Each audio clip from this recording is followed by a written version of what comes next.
Hello. What's up this afternoon, everyone? Welcome. Fine Tuesday to you all. Good to see you. We are indeed Sethizing today.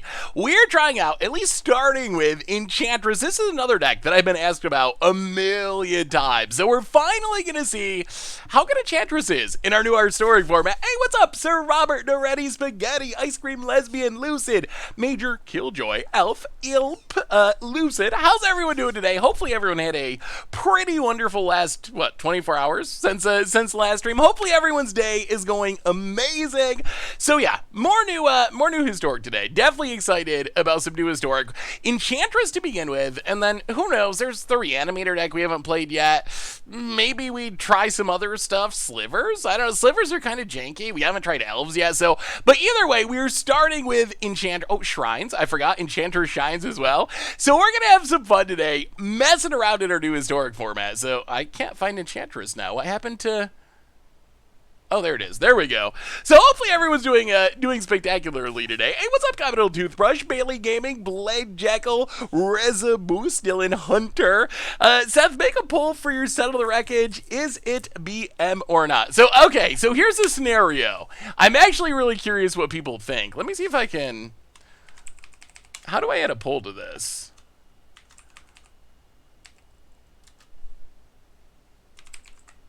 Why is it... Oh my goodness. Adding polls to this is so gluggy. So here's the situation. I'm curious what y'all think about this. The idea is... so you're getting to the end of a game. You're about to die. Your opponent's got a lethal board. You got to settle the wreckage in hand. You know that your only chance of staying alive, is that your opponent attacks with everything into your settle the wreckage, and you can get all their creatures. Is it unsporting, unacceptable, or perfectly acceptable to good game emote your opponent in a attempt to make them think, oh, the coast is clear, I should attack with all my creatures, let's just wrap this up? What do you think of that play? I'm actually really curious what people's opinions. It's been a big conversation on Twitter because so there was a game I was losing and I was recording some stuff and oh no, there's no way we're winning that game. No, I definitely lost that game. So yeah, I was recording and I was the opportunity arose in a game that I was like, there's no way we're gonna win this. I kind of want to get people's opinions on this, so I did it. I posted a short clip on Twitter and it's been a huge conversation with a lot of different opinions on it. I'm all for it. Poor sports but a good bluff seems fine to me. Unsporting, it's a bluff. Yeah, I mean, I can see both sides of it. I lean towards it's not cheating. That's definitely clear. There's no way it's cheating. It's within the rules. It is a kind of a bluff. Is it an ethical bluff to trick your opponent with an emote, and specifically the good game emote? I think that's actually an interesting question. Is good game different than another emote? What if you use the oops emote to make your opponent think you made a misplay when really you're trying to trick them into something else? Is it any emotes? Does good game carry special weight because you're saying, good game, and people think that's the end of the game? I think it's actually a really interesting question. But personally, I lean towards it's obviously legal. It's not breaking the rules. I do feel like it's a little scummy. I don't know. I can see both sides of it. That's where I come down personally. It's not technically against the rules. Is it something I would be comfortable doing regularly? I don't think so, because it feels a little unsporting to me, but I can see the argument that it's a bluff as well, so... And I mean, at the same time, it is up to the other person to play around it. I know personally, if someone good games me in that scenario, it actually has the opposite effect to me, where I think, oh, they're trying to trick me. And then I'm even more alert and aware of what they might be doing. So I actually don't think it's even a good bluff, because most of the time, I think your opponent is going to sniff it out, or maybe they have emotes off altogether. So I think it's actually really interesting. Anyway, let's do our reminders. Let's talk about Enchantress. Let's start playing Magic. We can talk about Innistrad preview starting soon. We can talk about Meryl's Hints some more. We can talk about bluffing on Arena. Our bluffs and emotes, are they acceptable? How do they work? All kinds of stuff we talk about today. So it also interesting because in paper there's been the pen trick, where people, I'm trying to think of the exact situation with the pen trick. I think it was Patrick Chapin has the most infamous example of it, where you pick up your pen as if you're going to change your life total, but then you actually have, this was before Settle the Wreckage, but you pick up your pen as if you're going to go write down your new life total, but then after your opponent makes their attack, they're like, oh, he's going to take all this damage. Then Chapin put down the pen and actually had like a combat trip and blew the opponent out. Like LSV with the token, reaching for it. That was another Settle the Wreckage example. I think it's actually kind of an interesting topic. We got a new donation from Blade Jackal, $5 donation. Got a very against odds style deck for your perusal. Straight dies to control, but fun, janky Bolus's Citadel Storm deck I put together. Ooh, send me the list. I'd love to see it, Blade Jackal. And thank you so much for the donation. And Wow House, thank you for the bits. Have you played Merfolk yet? It's very strong with the new additions. Miscolor's hilarious against Vesperlar combo when the opponent doesn't read what it does. I haven't played it. I've played against it, and it does look strong. Savulin is, whew, that is a card that makes it ridiculous. Like, it's a really good Merfolk. Anyway, reminders. Replay YouTube. That's where you can find all the old streams, including this one in the future. Normal YouTube. Tons of stuff going up on there. We had another name game, or name short, about Dirty Kitty go up today. Yesterday's 12-lat Budget Magic was sweet. Tomorrow, we're checking out Hearthstone cards in Hearthstoric. Playing some Davriel for against odds. So tons of stuff oh my goodness, Bear. Oh my goodness. I got a bear story for you too. So a ton of stuff coming up on the YouTube. We also have a sponsor today, and they're pretty awesome. They're Card Kingdom. And if you need some magical cards, that's where you can get them at cardkingdom.com. Pre-order in Innistrad. Get us a test and champion for your Pioneer Enchantress deck, maybe a Ether Vial. Tons of stuff available. Even get a free goldfish sticker. Let them know you want one in your order notes. I'll hook you up. Otherwise, merch page, tokens, t-shirts, playbets, giveaways, support the stream and the channel and the site. Donations always appreciated, never required. $2 or more, it gets your message read on stream. I watched Puzzle Kenobi the other day. My son asked, "Is this guy Seth?" I told Vince, and he laughed. You should be able to tell by the beard. Look for the good beard. Vince's beard just does not hold up in the comparison. So that's our reminders. This is our deck. We are starting with Enchantress. The idea of Enchantress is pretty straightforward. It's, hey, what's up, Lazarus? How are you? It's sort of like Enchantress in every single format. Our idea is plays have this, draws a card when we cast an enchantment. Enchantress's presence, draw a card when we cast an enchantment. And then we cast a bunch of enchantments to draw a bunch of cards. Sterling Grove, another huge addition to protect our enchantments, because we got a couple of ways of winning the game. One way we can win the game is with the Solemnity 9 lives lock that Sterling Grove can tutor up and also protect by giving it Shroud. This just locks us out ever losing the game to damage. We can also find our Sigil of Empty Throats, make a bunch of angels. We can also play Destiny Spitter, turn our lands into massive beaters. And that's basically what the deck's trying to do. Draw a bunch of cards, cast a bunch of enchantments, eventually do something crazy. Oh yeah, the other big new addition, Sanctum Weaver. Basically Sarah's Sanctum on a creature. Taps to add mana equal to the number of enchantments we control, which is usually a lot of mana, which lets us have these huge combo S turns where we just play a ton of stuff, draw a ton of cards, find our big finishers, and close out the game. And that's what we're starting with. One of the things I've been trying to figure out with this deck. Hey, what's up, Jimmick? How are you? Good to see you. Welcome to the Fishbowl. Thank you for your subscription. Big super cheer for you. Thank you, thank you, thank you. One of the questions I have with this deck is how many Solemnities and 9 lives should we be playing? And I really don't know. I've went from 1, just as a tutor target, all the way up to like we should be playing 4, and that should be the main focus and the main plan for the deck. I don't know what the correct number is. We're gonna have to see. But we're starting with 2 of each, so hopefully we draw them and we can tutor them up. But that is Enchantress. Also, the other thing with the lock is it doesn't actually work against Bone Crusher, unfortunately. That's something I've run into playing the deck, is Bone Crusher gets around it. We have a new donation. Hey, what's up, Doug? $5 donation from Dade Wildfire. My editor finished my Xyrus Group Hug deck this morning, scheduled to go up in a couple of weeks. Here's a spoiler. Ooh. Yeah, Doug, your Commander content is super sweet. Xyrus Group Hug budget version. Ooh, that actually looks super sweet. I like it. Well, thank you so much for the donation. Let's do some Enchantress thing. So Bear's very clumsy.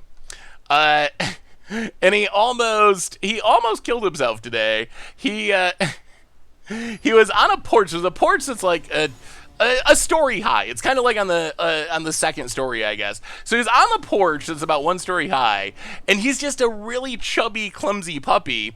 And apparently, I wasn't there. I just heard the story.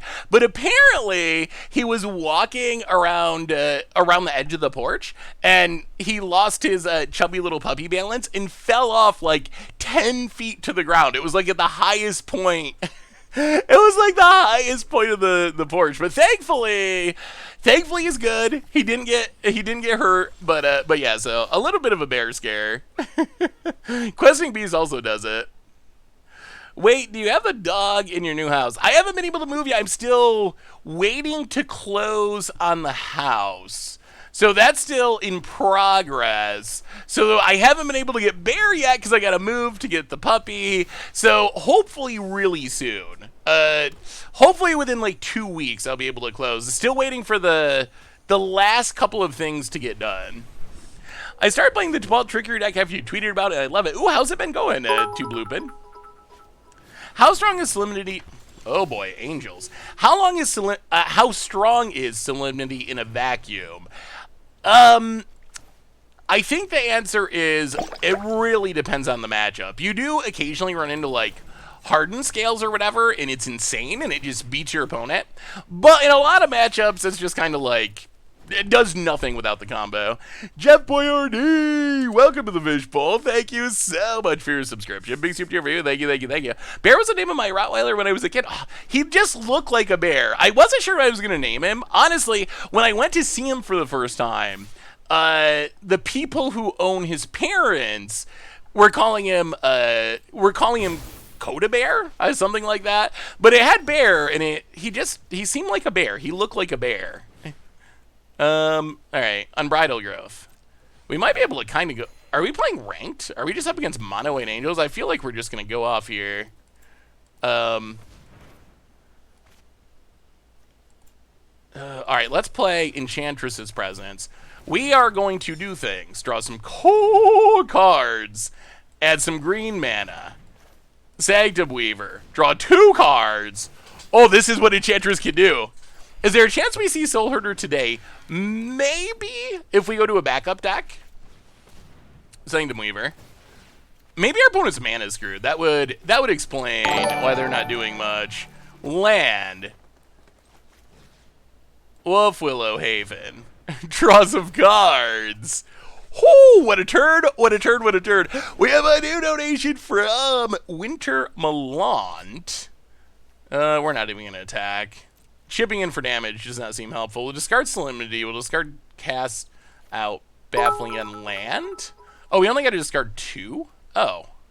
I thought we had to discard way more than that. All right, discard land and land. We're going to hit our lands. Winter Malad. Can't watch because I'm in a meeting, but Enchantress is my absolute favorite deck. Can't wait for the VOD. Well, good luck with the meeting, Winter Malad, with a $4.20 donation. Even in the meetings, the meme survives. Thank you. Thank you so much. Opponent gets it and hits us. The deck looks like decking yourself is a huge concern.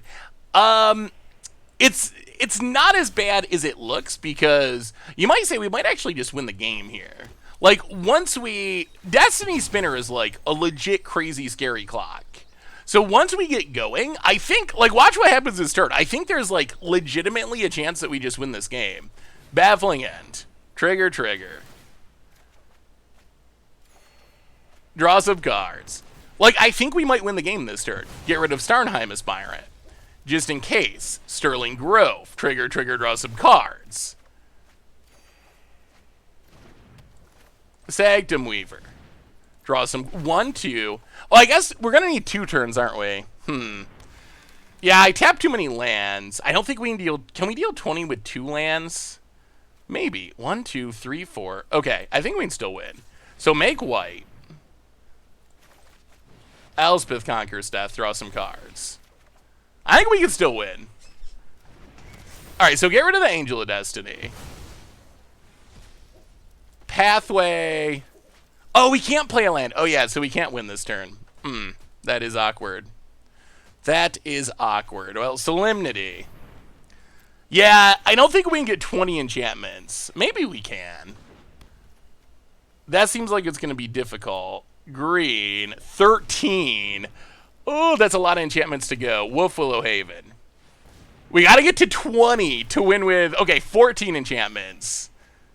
We need cheap enchantments. 15 enchantments. Can we get, oh, we need 21 because they gained life. Okay, 16 enchantments. Can we make it the whole way? We don't want to play. All right, 17 enchantments. Oh my goodness, we're so close. We're so close. 18 enchantments. The deck's going to win with Destiny Spinner turning out a land here in a minute. If we can get there. 19 enchantments. We need 2 more. I think we're going to do it. I think this is going to win the game. And then we play this. 20 enchantments. Trigger, trigger. 21 enchantments, and that should do it, right? Trigger, trigger. So tap this for green. Destiny Spinner. Attack ya. Yes! Oh my goodness! Did you see that turn? Did you see that turn? Oh wow! Hey, what's up, Swing for Jero? How are you? Whoo! Well, that is what Enchantress can do. Oh, that was so good. I'm having Twitch issues, but this is the Infinite Historic deck I started to tell you about. Oh, let me see Stone Rain. Ooh, some Scurry Oak action. I like it. Someone else sent me a Scurry Oak combo deck. Not exactly the same as this one. I kind of forgot about it coming to Historic, because we played it in Modern. It was really sweet. That actually looks really sweet. Like, if you can get down to Heliod, some sort of Soul Warden effect, and also Scurry Oak, that goes infinite. The Heliod, you gain a life. Heliod counter on the Scurry Oak makes a squirrel to trigger the Soul Warden to gain a life for counter Heliod on the Scurry Oak. Infinite big Squirrely Oak. Infinite squirrel tokens. That looks sweet. We might have to try this up dot Stone Rain. I like it. How do you donate? Exclamation point donate should take you to the donation place. Have you thought of putting Ulamog in your Enchantress deck? It's hilarious when you cast it. Ooh, if we did want to put something huge into the deck, I guess Ulamog is the best. Overwhelming Splendor seems hilarious. We'll bring that in. Probably bring the Wraths in. Go down. What? Overwhelming Splendor seems so good against our opponent's deck if we get it down. Also, Deafening Silence is really good against Tibalt's Trickery. It just shuts it down. Hey, what's up, Crix? How are you? Good to see you.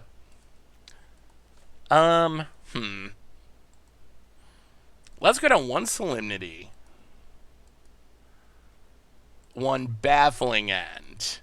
1 Destiny Spinner. And try it like that, I guess. All right, 1 9 lives. We'll go 1 of each of the lock pieces. Thoughts on Throes of Chaos making Trickery 1-card combo?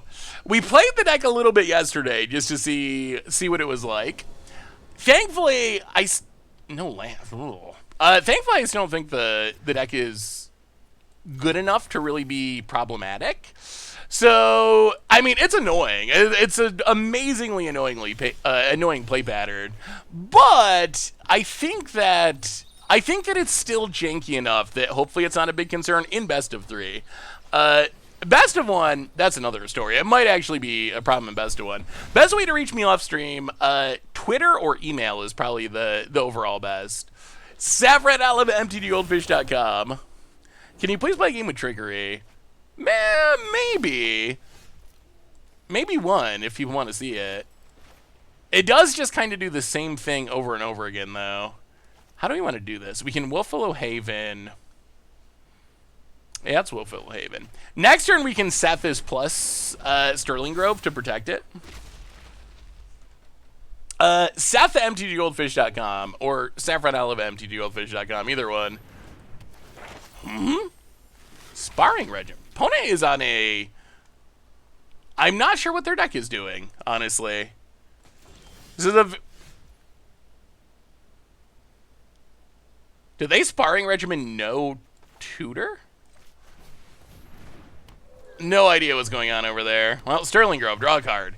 Get the snowball started. All right, a land. Once we get 2 Enchantresses, that's where it gets insane. Trickery will be the... It kind of is. Or we could just play actual Momir. I'm kind of addicted to Pool of Vigorous Growth. I'm probably going to make a Pool of Vigorous Growth video just because I'm kind of addicted to playing Pool of Vigorous Growth now. It's just so hilarious. It's not good. You never know what's going to happen, but it is hilarious. Okay, there's Enchantress's Presence. Oh, and the Sigil. We might show our opponent who the actual Angel deck here is in a minute. Opponent. Angel of Destiny. It is a really fun card. We have a little bit of 9 life Solemnity. We're not like... Uh-oh.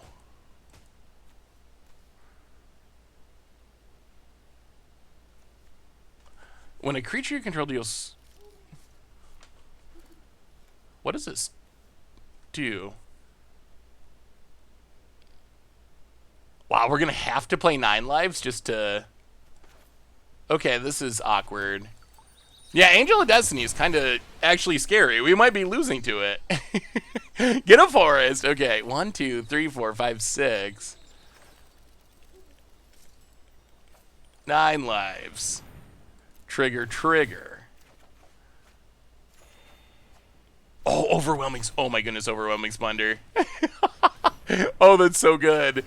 Oh, as long as we don't die this turn, which we shouldn't with 2 Sterling Groves. Next turn should be insane. All right. That's what we got. Yorgo opponent. So 9 lives means we don't die to Angel of Destiny this turn. Is there a way I'm able to import this Enchantress list to Arena? Yes. If you pull up the deck list on Goldfish and you go to export to Arena, and then you copy and paste this, and then just hit import on your Arena collection, it'll import it for you. All right, opponent. Oh, I can't resist. Unbridled Grove. I mean, we could tutor up the other lock piece and probably just win that way, but this is too funny. It is too funny to pass up. Trigger. White mana. Sigil. Trigger. And... Cursia. Overwhelming Splendor is so brutal. It's so brutal. And then we will play Seal Away. Trigger. We need an enchantment that... Maybe we do need an enchantment that shuffles our library back in. Get rid of the Archon. Land. No attacks. Do a bunch of discarding. This deck is going crazy so far. Yeah, so we have Sterling Grove for Shroud, and they're shrouding each other. So now there's basically no way. There's just no way for this to go wrong. Oh, dear. Oh, I feel a little bad. Is our opponent playing an intro deck? I feel like we're stomping an intro deck at the moment. We have a new donation from Blade Jackal, $5 donation. Here's my Citadel list. Wish I could get Veil of Summer. Veil of Summer. I don't know if it's a good or... Well, I think it's probably a bad thing overall because it's a little bit too powerful. But it would be nice to make Citadel resolve. Thank you so much for the donation. We'll look at it. Let's win, and then we'll look at it. So, Sanctum Weaver. Green. Destiny Spinner. And opponent! Well, that went pretty well. Our opponent was playing a brew, perhaps a budget brew, so that might be part of why it went so well, but... I mean, that shows what Enchantress can do when it is uninterrupted and just gets to do its thing. It is bonkers. It is absolutely bonkers. Ugin is really good against our deck. You never know. You never know when Ugin can come up. Bolus Storm. That actually, that looks super fun. Bolas the Citadel is definitely one of my favorite cards to have on the battlefield. And the Dragon Rage Channeler is interesting to me. I've seen a couple of weird modern decks do the same thing, where they're not actually really trying to attack with Dragon's Rage Channeler. They're just trying to play it mostly for the repeated surveilling. I think that's actually a really neat thing that I was not actually suspecting, is like kind of playing DRC as like a enchantment almost. Hey, what's up, Dogamyth? How are you? Good to see ya. The only problem with Gaia's Blessing is we don't actually mill stuff. We're mostly discarding the hand size. We could play Can we play Reliquary Tower? We can probably play Reliquary Tower. I don't know. Let's see. That was like the dream matchup. Hey, what's up, Luxrux? How are you? Good to see you. Good to see you. That was the dream matchup. That was our opponent just not really doing anything or interacting at all. So I don't know if it'll always go that well. Have you experimented with Return to the Ranks? It's on my list, but I haven't actually gotten to it yet. There's no Emrakul in Historic. There's no Shuffle in Eldrazi in Historic. The only Eldrazi we have is, what, Ulamog, right? Well, land, Unbridled Growth, go. We have wow, so many donations today. Thank you so much, everyone. We have a new donation from Kilakyle, $10 donation. Hey, Seth, just wanted to thank you for the years of content. I am home with my newborn son, Kodiak, like the bear, sort of, and happy I could join you live. Well, Kilakyle, thank you for the donation, and congratulations. Kodiak's a cool name. I like it.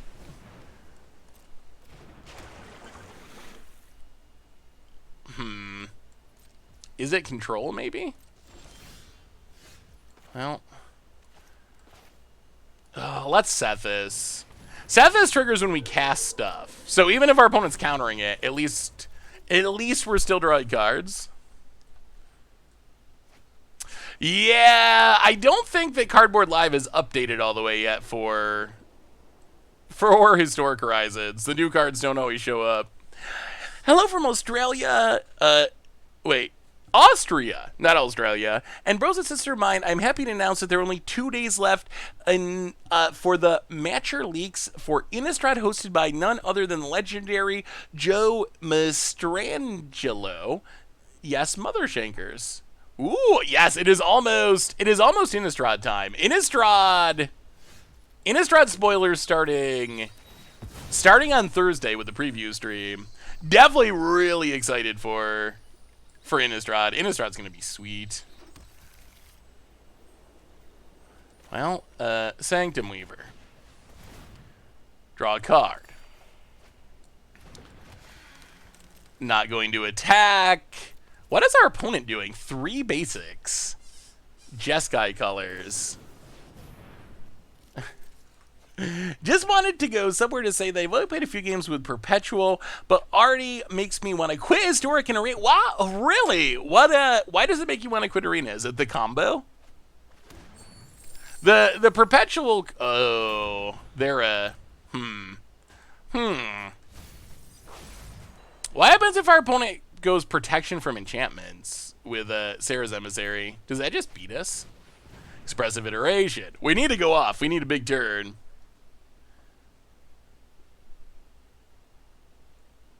Man in Yellow. There we go. Man in Yellow. Our Graveyard Hate is Rest in Peace, though, so it's not Grafdigger's Cage, so I don't think it stops Indomitable creativity. They're definitely trying to Indomitably create. Opponent passes. All right, big turn. We need a big turn. So, land untapped. Play Wolf Willow Haven. Draw a card. Sanctum Weaver. Draw a card. How much mana do we have? 6? Ooh, well, Sanctum Weaver. Oh, opponent scooped it up. Too much mana. Maybe Enchantress is good. Maybe it's actually good. We gotta do it. The donation trade keeps running. Oh, well, Bear will thank you. I gotta get Bear some some puppy stuff. So thank you from Dirty Natchez, $5 donation. Hey Seth, jumping on the donation train. Always love to watch you play Enchantress. You always seem to have fun with it. I do. I just love playing Enchantress decks. They're super fun to play. They're just they draw a lot of cards. They're a little bit combo-y, but not super combo-y. They just kind of hit a lot of my marks for what I am looking for. They do dirt. Well, sort of. They dirtle, but they dirtle in a... I'm very worried about protection on enchantments. Can we Fall the Thran them? Is this the Fall the Thran matchup? Overwhelming Splendor, Fall the Thran. Destiny Spinner.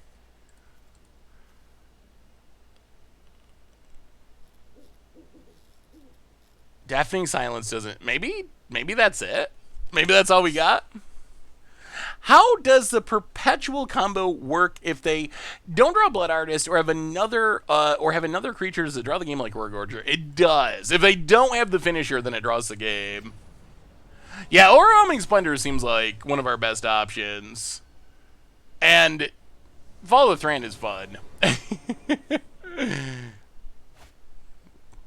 Yeah, I guess protection on lands is not super likely. And the lock probably beats them too. Or at least buys us a ton of time. Destiny Spinner is a card that has really, really surprised me. How does MTGA handle the game draw?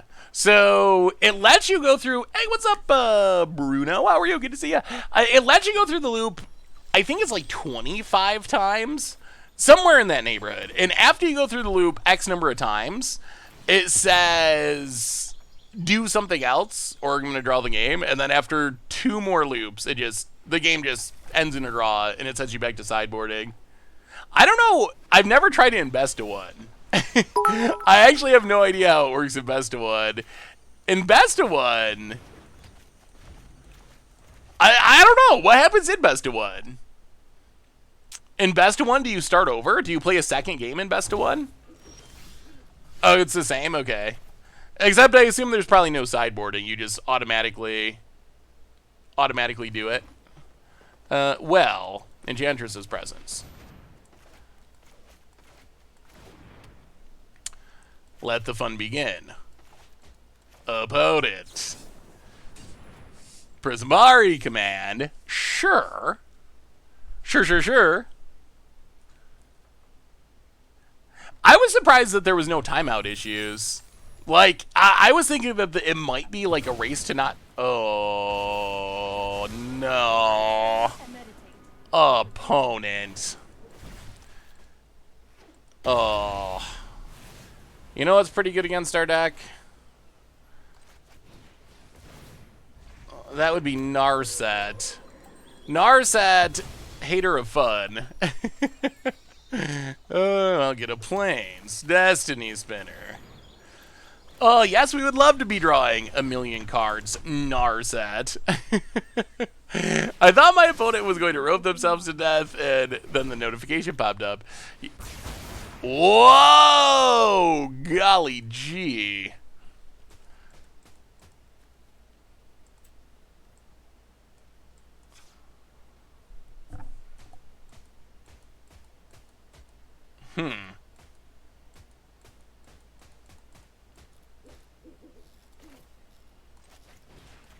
This is real bad. Oh, Narset. Well, I guess we know that's a sideboard card we got to be aware of. Apparently, Narset is really good against us. Opponent. Yeah, he could play some creature lands, I guess.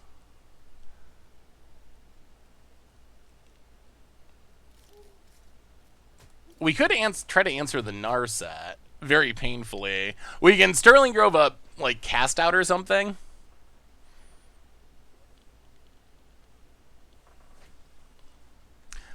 Yeah, they have the commit too, so they're gonna be able to do the wheel shenanigans.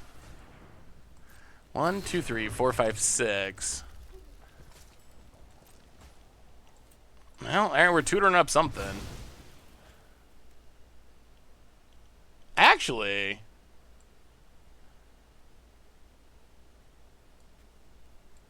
Well, commit to memory beats it, doesn't it? Huh. Yeah, let's go Elspeth Conquers Death.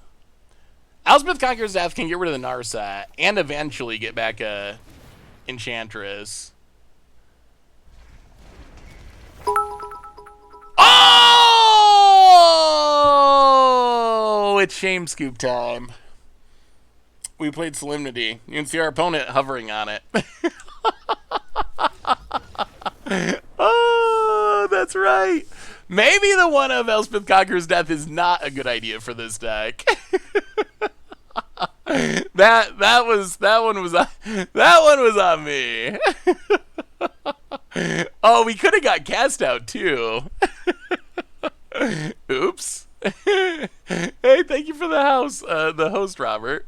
All right, yeah, that was the wrong choice. Okay, Narset. Yeah, maybe adding some creature lands could be worth it.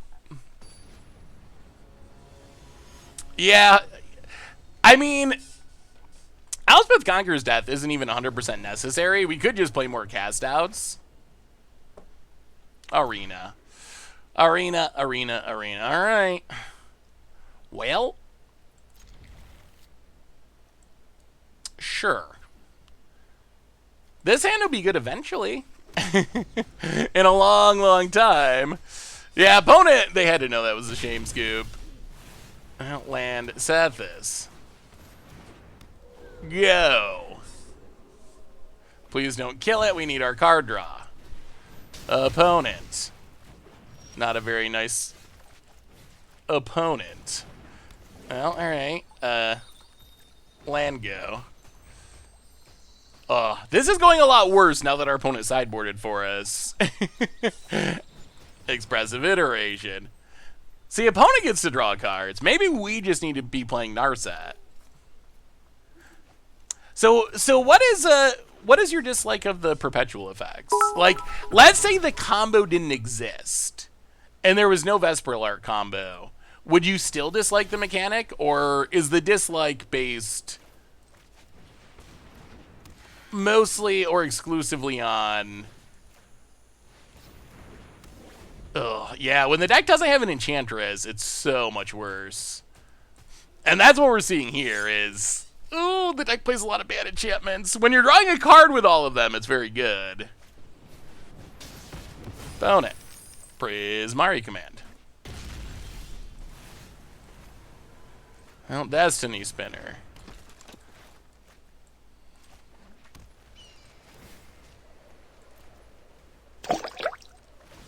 Smack ya. Boom. 3 to the face. Blue Jays for the 42nd month. Welcome to the Fishbowl. Thank you for your subscription. Big super cheer for you. Thank you. Confirmed that I'm literally the only person excited for the Pine. Oh no, it's a Teferi deck too? Oh, so many. Oh yeah, alright. Well, we drew an Enchantress finally. A little late to the party. There's a Teferi. Oh, Teferi. Yeah, I guess if you're in the colors, you just play Teferi because it's busted. Opponent. Makes a crab. Indomitable creativity. Protection from us. Yeah.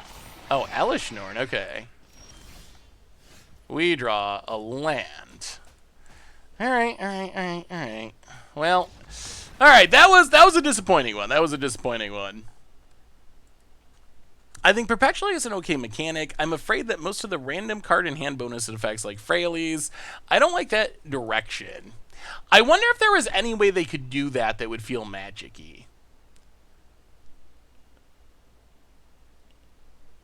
Elishnorn. Usually those decks are playing Sarah's Emissary now, I think. Yeah. Somehow Elishnorn is less scary. Let's try another one and then maybe we'll add some creature lands. We'll think about it. We'll see how much control we play. You can see, like, the deck is insane if you can stick an Enchantress and keep it. If you don't get to keep the Enchantress, the deck just doesn't really do anything. Oh, no. Been getting a lot of mulligan hands. Ugh. Well. These are the kind of hands we don't really like because they don't have an Enchantress, which means the cards just are not powerful enough unless you have an Enchantress going. Faithless Looting. Ooh, alright. Some sort of Hollow One deck, probably. Alright, opponent's playing a Madness deck, it looks like. Well, land and I guess Sanctum Weaver. Come on, Enchantress! We need an Enchantress! Rakdos Headliner goes attacking, no blocks. Solemnity could do things long term. I'll play the land. Sanctum Weaver. Baffling End. Pass the turn. Come on, deck. Come on, deck. Yeah, 12-Whack is sweet. We just played 12-Whack for Budget Magic, and Battlecry Goblin, it's actually a pretty legit card. Alright, opponent has a removal spell. Pumps, hits us. More lands. Well, Solemnity. Land. Destiny Spinner. Oh, but no Enchantress about it, lad. Looting. Enchantress or 9 lives? Either one. Either one, either one, either one. 12-Pack went up like 5 total tickets in the past couple days. Yeah, there was a time that used to happen. So, wow. All right. Good cards to discard. There were times when that used to happen a lot on Magic Online. Thankfully, it doesn't happen as much anymore. All right, another land. Opponent. Yeah, I mean, if we top deck 9 lives, we win. The problem is we're kind of getting beaten down, so we need to do this relatively quickly because you can see what happens. Like, if you don't have an Enchantress, this is what happens. Like, you just kind of do nothing. Oh my god, another land. Oh. Well, okay, we can live one more turn and see if we draw 9 lives. Maybe live one more turn. About it. Does a bunch of looting. Rakdos Headliner. Okay, literally dead. Oh, couldn't find the 9 lives. Saw a Rogue Jitsu deck you guys posted on YouTube, currently crafting it. Really liked how it played. Yeah, that was one of Crim's decks. I think Ninjutsu is definitely just a sweet mechanic. I really like ninjas. Not the biggest Rogue fan at this point, just because standard. But it is a sweet deck. Well, all right, we need to find an Enchantress. That is the TLDR. We need an Enchantress. It's going to be very difficult to get Enchantress decks in Jumpstart. Got the option once in 30 tries. Yeah, it's even worse than that to some extent because even if you do get... Oh, we got it. No thought seizes. Even if you do get it, you're only have a small percentage chance to actually get the cards that matter. Does Madness count as casting a spell for Deafening Silence? If you cast a spell, yes. Like, our opponent wouldn't be able to, like, Faithless Looting, discard Fiery Temper, cast Fiery Temper. But it only triggers on non-creatures, remember. So it doesn't stop our opponent from, like, discarding stuff and, like, playing Hollow One into Root Wall or whatever. That they can do either way. Yeah, I'm definitely excited to have Brewer's Kitchen around as well. Brewer's Kitchen makes some sweet content. Well, Alright, Baffling End. Get rid of Bonded Courier. Pass the turn. Another Bonded Courier. Alright, well, we're going to get down an Enchantress at least. We get down Enchantress's presence. That's good news. This is best of 3 technically, but yeah, not best of 1. All right, Enchantress. The card draw's coming. We got the Solemnity. Can we find the 9 lives to go? If they have Feed the Swarm. All right, Dragon's Rage Channeler. Opponent hits us for 1. Sure. Well, land. Crack it. Get a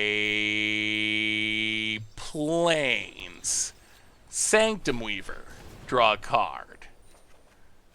More lands. Sanctum Weaver. Non-land. Please. Fatal Push. Surveils. Ooh, opponent. Yeah, Rest in Peace could have been worth bringing in. They don't have... It, like, shuts down the dragons. All right, opponent. Removal for days. Sure. Surveils. Attacks. This Bonded Courier's going off. Well, play Sethis. Draw a card. Sun Petal Grove. Solemnity. Draw 2 cards. 2 Enchantresses is where we want to be. Ooh, and there's 9 lives. That might do it. That might do it. That might do it. Is Brewer's Kitchen and Legion the same person? I don't know who Legion is. Unholy Heat. All right, more removal. Who is Legion? How much is MTG Goldfish spent on Historic Horizons cards so far? Video coming on that. So far, it hasn't been as painful as I was expecting it to be, but it's getting more painful. Like, one thing I realized with how they set it up and how they made it so... Are we done? Are we done? Are we done? Maybe? All right, opponent's not conceding yet. Sanctum Weaver. Temple Garden tapped. Opponent, they must have outs in their deck because they're still playing. So the thing I realized is because they made it so your first packs, you see different packs every time, or your first however many events, you can get your first... Wow, they do have Feed the Swarm. That's a shame. You can get your first copies of a lot of cards pretty quickly, but it's gotten a lot more painful as it's gone along. So it doesn't really do anything because the damage is just prevented anyway. Because like yesterday, I was trying to get a playset of...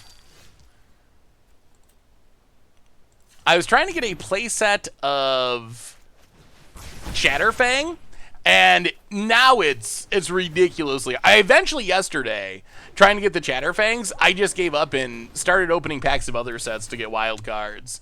Because the odds of hitting the cards you want are so low. Alright, we're at the board. Enchantress's return. Pass the turn. Feed the Swarm. You know what? We're going to just cast this to draw 2. Alright, another 9 lives. Seth is down for now. Sure. We got another one. We haven't hit any protection yet. We need a Sterling Grove. That's what we've been missing. Seth is. Draws. Hey, I'm doing well, Jeff. How are you? Good to see ya. Willful Haven. Draw 2. Elspeth Conquers Death. That should probably leave the deck at some point. Ooh, what was the first deck you ever owned? That's a good question. Make some mana. Land. Solemnity again. Alright, are we done yet, opponent? Are we done? Oh, we finally found a Sterling Grove, which is nice. Hit ya. Sterling Grove is key, because that means all the Feed the Swarms in the world are actually going to get out from under the lock. A red charge counter deck. That was my first deck. That is true. Eon Storm. I wish TCG Player had better filters, so I can easily sort through the sets without seeing 3 or 4 versions of each card. Huh? They want the dinosaur? That's a weird choice. Why did they... Okay, sure. Sure, that is legal. Why did they target that? That is the weirdest thing to kill. All right, draw some cards. Baffling End, the dinosaur. Draw some cards. This deck does get to draw a lot of cards. 9 lives, number 2. Really just want to find one more Sterling Grove, and then we can shift into win the game mode. Actually, you probably just win next turn. Sanctum Weaver, which is good because we're running out of cards. Destiny Spinner. All right, that should be enough. Hit you for 1. Discard 1, 2, 3, 4, 5. Yeah, apparently our opponent is not afraid of getting locked out of the game. They might be thinking we're going to mill ourselves, but opponent plays Allurus. Turbo Fog Gates did surprisingly well at Modern F&M last time. Ooh, that is such a cool archetype. Opponent takes a peek. And takes cast out. Passes. Well, green mana.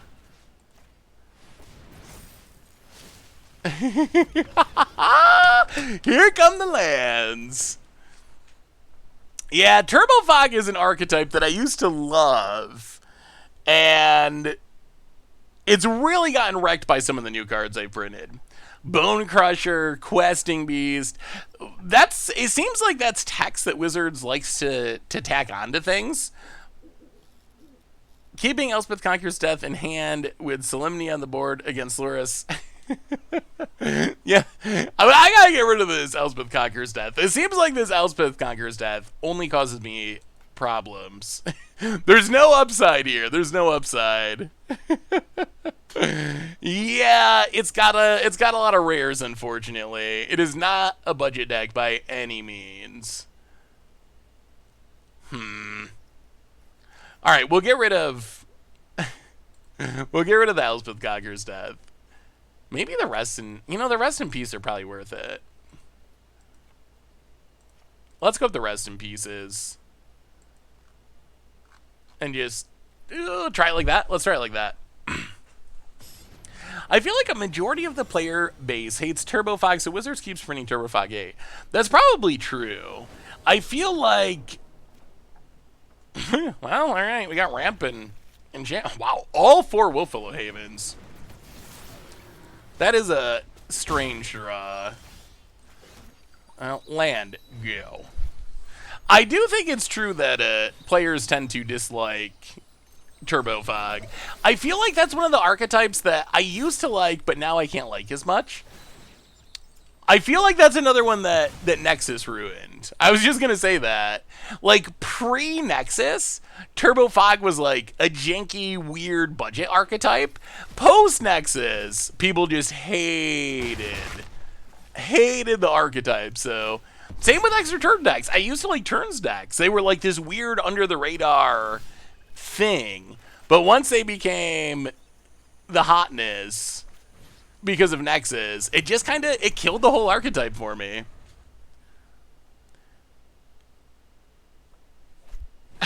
Have you all updated your car's extended warranty while we're watching Seth enchant the battlefield? Oh, I'm glad I'm not the only one that gets those calls. Good lord. I feel like that is by far the most persistent spam call that I get. So much. They just never give up, apparently. Well, alright. Enchantress's Presence. Awkward that we're missing land drops. Opponent untap land. Grows the Dork. Hits us for $1.5 billion.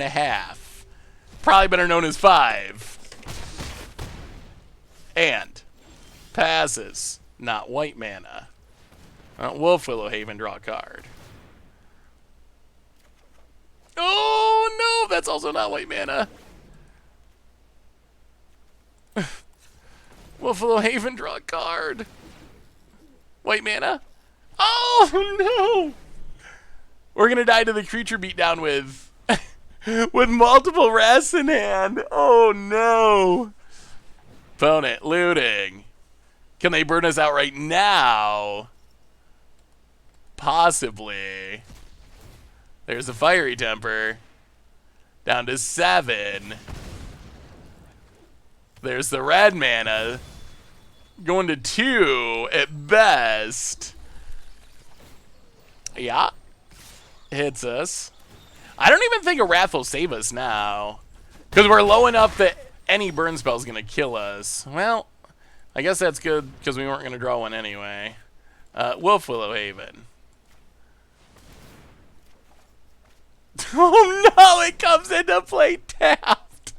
Oh, that was unfortunate. Unfortunate running. Had a robocall today to tell me I was under federal investigation. Had to share my social security number to prove my innocence or go to jail.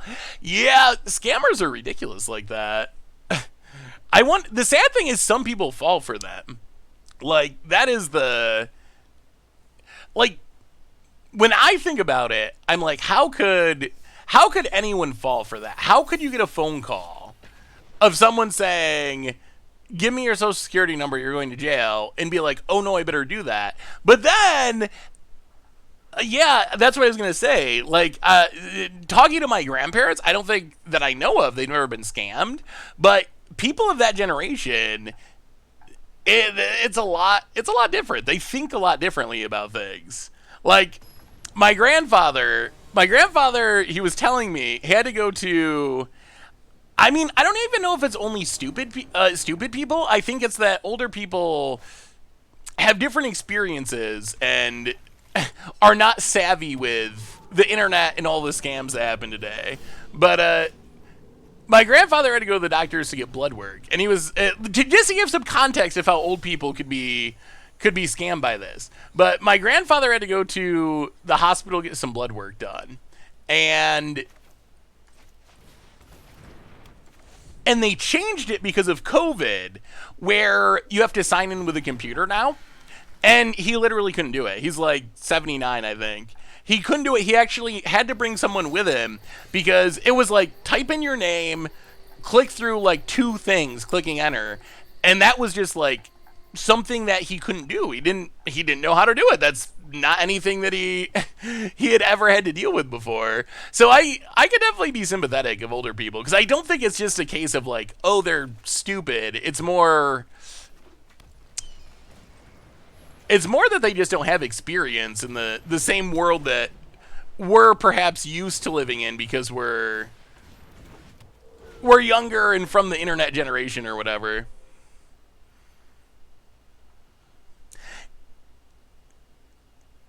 I programmed a bot that would flood a scammer's phone lines. There was one where the scammers would call a real callback number. We have the ability to shut down their lines, usually the number they were using down. That's actually pretty sweet.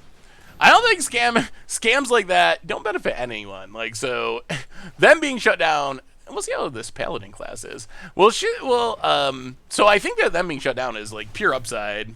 Cannot really feel bad for people who are doing that to people. That is, ugh. Pretty scummy. Alright.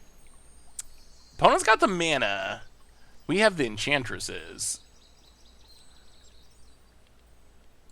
Oh, get a land. Definitely worried about our opponent having so much mana. Draw a card.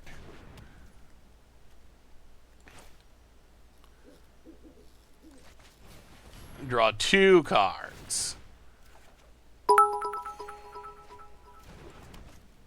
Pass the turn.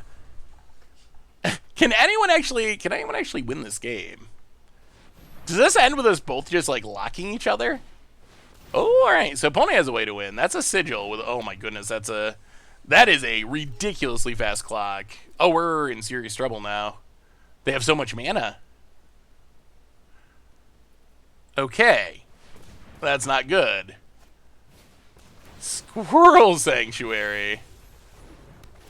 Yeah. Alcid of Life's Bounty. Oh, this is a very Very different take on Enchantress. 9 lives. Hey, what's up, Jimmy? How are you? Squirrel Sanctuary.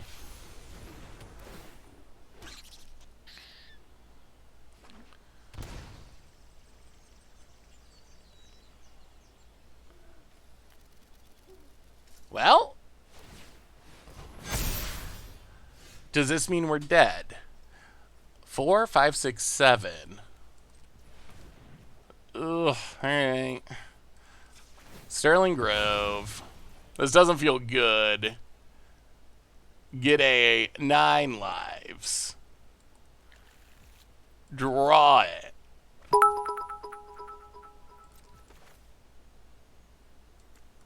Fabled Passage. Crack it.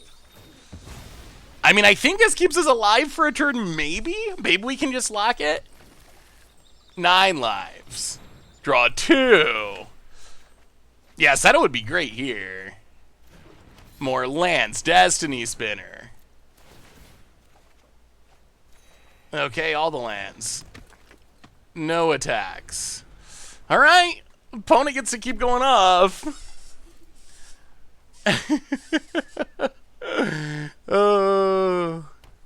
I mean, we're not dead this turn.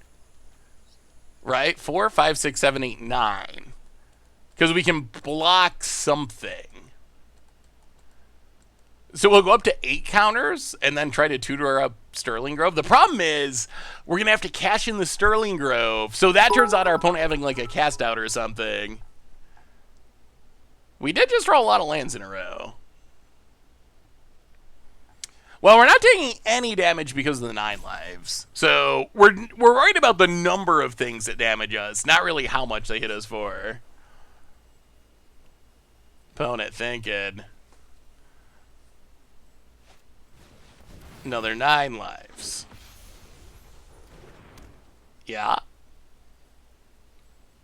And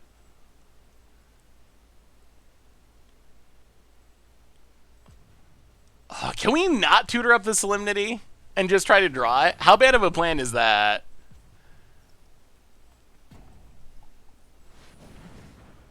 Opponent. Clothis. Okay.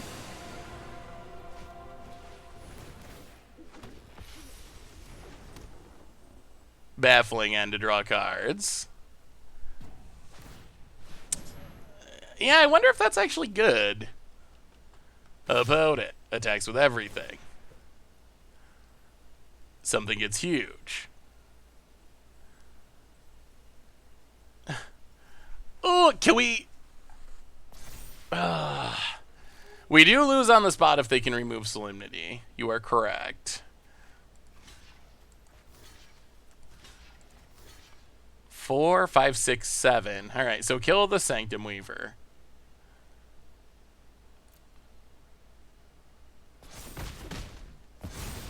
Oh, go up to 8. Oh, can we risk it? We got 2 in our deck. I don't think we can. Oh.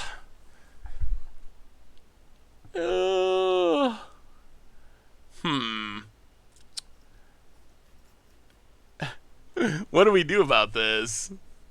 I don't think we can not do it, but I'm afraid if we do it, it's not gonna work out. We got another new donation. All right, we got a tutor. Unfortunately.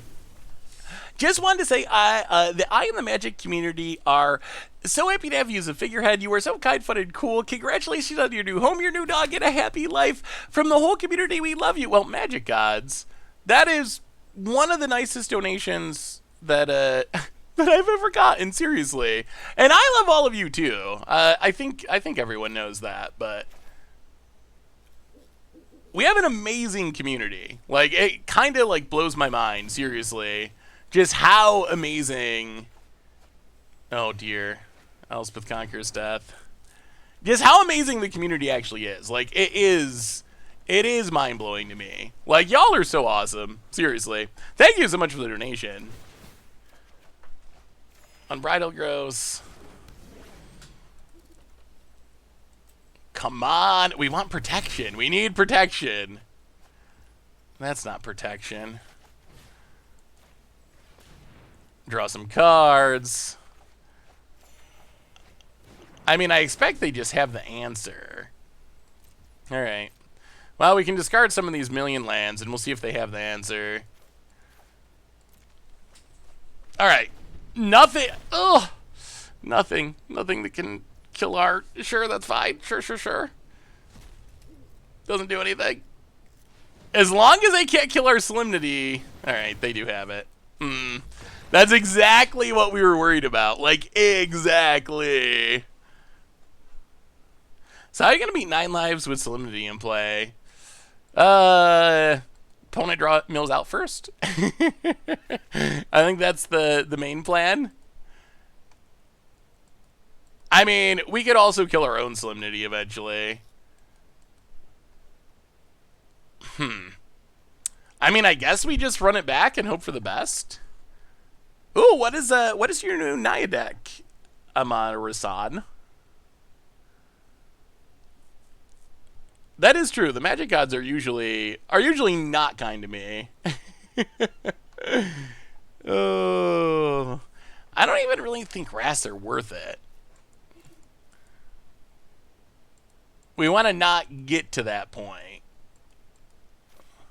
Deafening Silence hurts us. If it was a War of the Spark Planeswalker, it would be insane. Can't activate abilities. I mean, I guess it just is what it is. I guess it just is what it is, and we hope that we're on the winning side now. This is the reason I play one of Cleansing Nova. Oh, but Cleansing Nova away all of our enchantments is rough too. Hey, thank you for the bits, Stephen Meyer. I appreciate it, and the kind words. The Magic cards aren't kind to you, my friend. You are not familiar with your absolutely nutty back catalog of Against the Odds. I would argue that they love you, but they are a bit weary of your shenanigans. Oh no, not the Mulligan Star. Well, all right. We got Enchantresses. That's all we can ask for. We'll put a Temple Garden to the bottom. Well, all right, here we go. Tap land, go. Opponent. Yeah, they could be a bit weary. Squirrel. I don't know. I wonder if Squirrel Sanctuary is good. I kind of lean towards no. Wow, we've done a lot of lands recently. I lean towards no, but maybe it's better than I'm thinking. Opponent. Sacred Foundry. And what would be the... Well, look at the deck after this. What would be the craziest big thing? Hey, thank you, Toxic Rust. What would be the craziest big thing we could play in the deck? Is it just Ulamog? Is there anything spicier than Ulamog? Ooh. Elspeth Conquers Death. Without a Solemnity. Although there is a Sterling Grove. Opponent. Shocking themselves brutally. They got the painful mana. I don't know if Klothys is worth the pain. Ooh, Shadowsphere only gets hexproof though, right? It's one of those weird things where Sterling Grove is Shroud because it's old. You would think that Shadowsphere should work, but it doesn't. Well, Baffling End. Actually, let's do this. Crack this. Well, now we're the one with the Enchantresses. Get a planes. What have you done? Ever since I watched your stream with the Shamans, I faced well over a dozen of those decks so far. How have they looked? That deck's actually really sweet. I think that might be the most powerful Historic Horizons decks we've built so far. Nobody! Welcome to the Fishbowl. Thank you so much for your subscription. Big super cheer for you. Thank you. Well, keep on ramping. Keep on drawing. No attacks. Archon could work. I could see that. Oh boy, Sanctum Weaver. Well, unless our opponent has an Enchantress. Ooh, Sterling Grove is nice.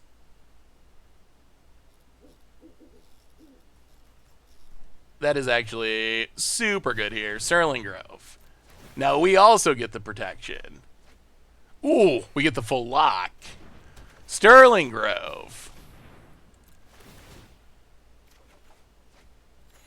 Okay, Sanctum Weaver. So we're doing everything our opponent is, except we also have the Enchantresses. Hey, what's up, Heavy Graham? How are you? Good to see ya. No attacks. Okay, I like where we're at now. Opponent gonna fight an Enchantress. Yeah, the Shaman deck is kind of insane. Ooh, Questing Bee. I'm scared of Questing Bees. I don't know if I want to play it, but all right. Opponent gets a Sethis. This mirror is weird. It feels like it's just whoever draws the Enchantresses and the protection. Hey, what's up, Wizzo? How are you?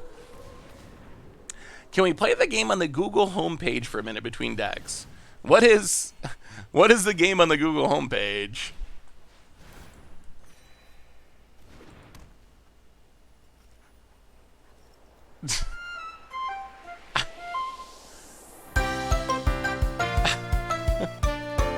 What is... Okay.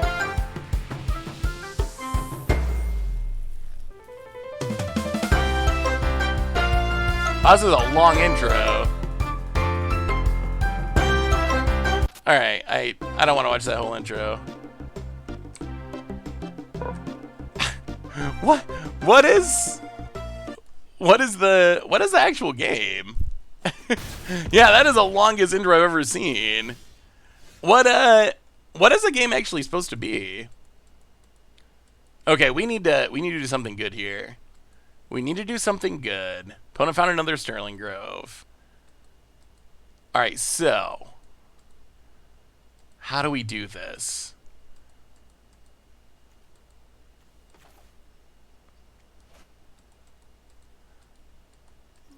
You know what the most hilarious thing we can do is alright, let's play this. Draw some cards.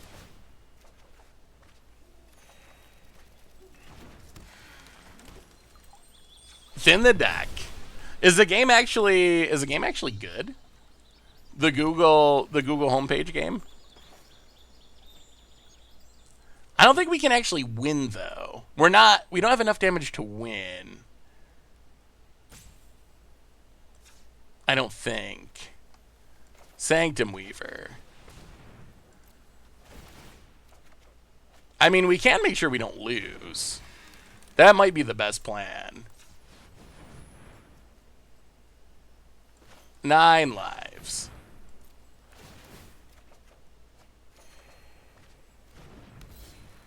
Nine lives. Watch our opponent have like an Ugin or something. Solemnity. Alright, we're gonna lock this damage thing up. Sanctum Weaver. Okay. Next turn is the turn. Next turn is the good turn. We will pass the turn. We will not attack. We will discard many cards. Is Reliquary Towers in Historic? I wonder, should we play Reliquary Tower in this deck? It seems like it could be worth it. I mean, the Ugin negative just wraps everything, though, right?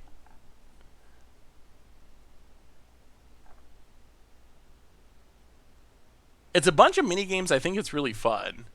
All right, I'll try it again without watching the intro. The intro was a little over the top. After our game, we'll look at it again. Yeah, Ulamog could be good.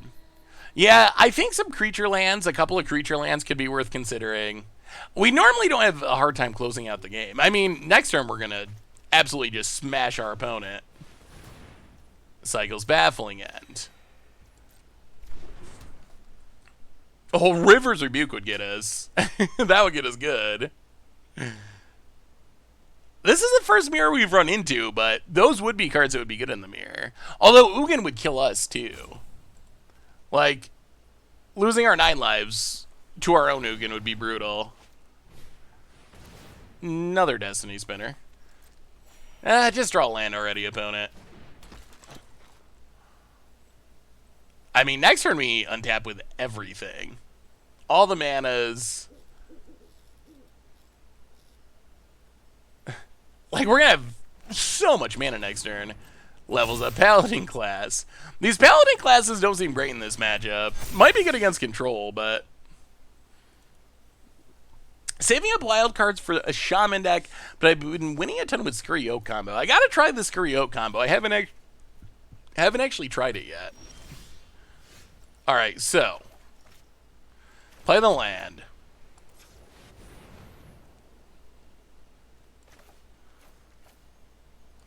Cast out.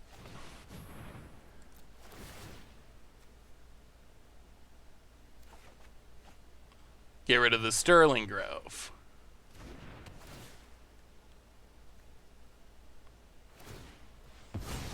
Opponent sacks. Sure. I mean, death is coming. Death is coming. What is your list for Scurry Oak? That would be a fun one to try. So opponent gets a 9 life, so we just gotta kill him this turn. Which I think we easily can. Green mana. Sterling Grove. Trigger, draw. Destiny Spinner.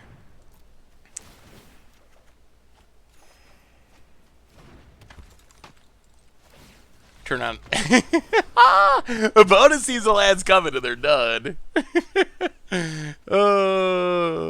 Yeah, Resurgent Belief. They haven't added any of those free spells, which maybe that's for the best. So win con wise, sometimes we can win by locking damage out of the game with Solemnity 9 lives. Most often we win with Destiny Spinner turning on lands, and we can also win with Sigiled Empty Throne. Does Fall of the Thran do anything? Elspeth Conquers Death is awkward. Alright, we're cutting Elspeth Conquers Death for sure. Yeah, Cardboard Live still running a bit behind. Yeah, let me see these Scurry Oak lists. Fauna Shaman's a card that impressed me in Shaman.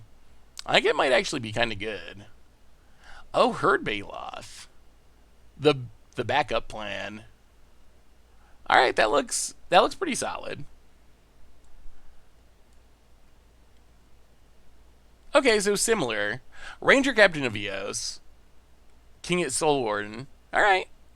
More of a life gain plan. Yeah, we might have to try some Squirrel Twin at some point. Those lists look sweet. Do you think Enchantress's presence is too much draw? You can never have too much draw. I don't think you can have too much. I mean, like, technically you can if you mill yourself out, but no, I think the thing is, we really need an Enchantress for the deck to work. So I think we really need at least 8 Enchantresses. We can only have one Sethis anyway, because it's legendary, so I think we definitely need 4 of each. Swift Spear is not on Arena yet. Squeaky Cheeky is the perfect name for it. Oh, so good.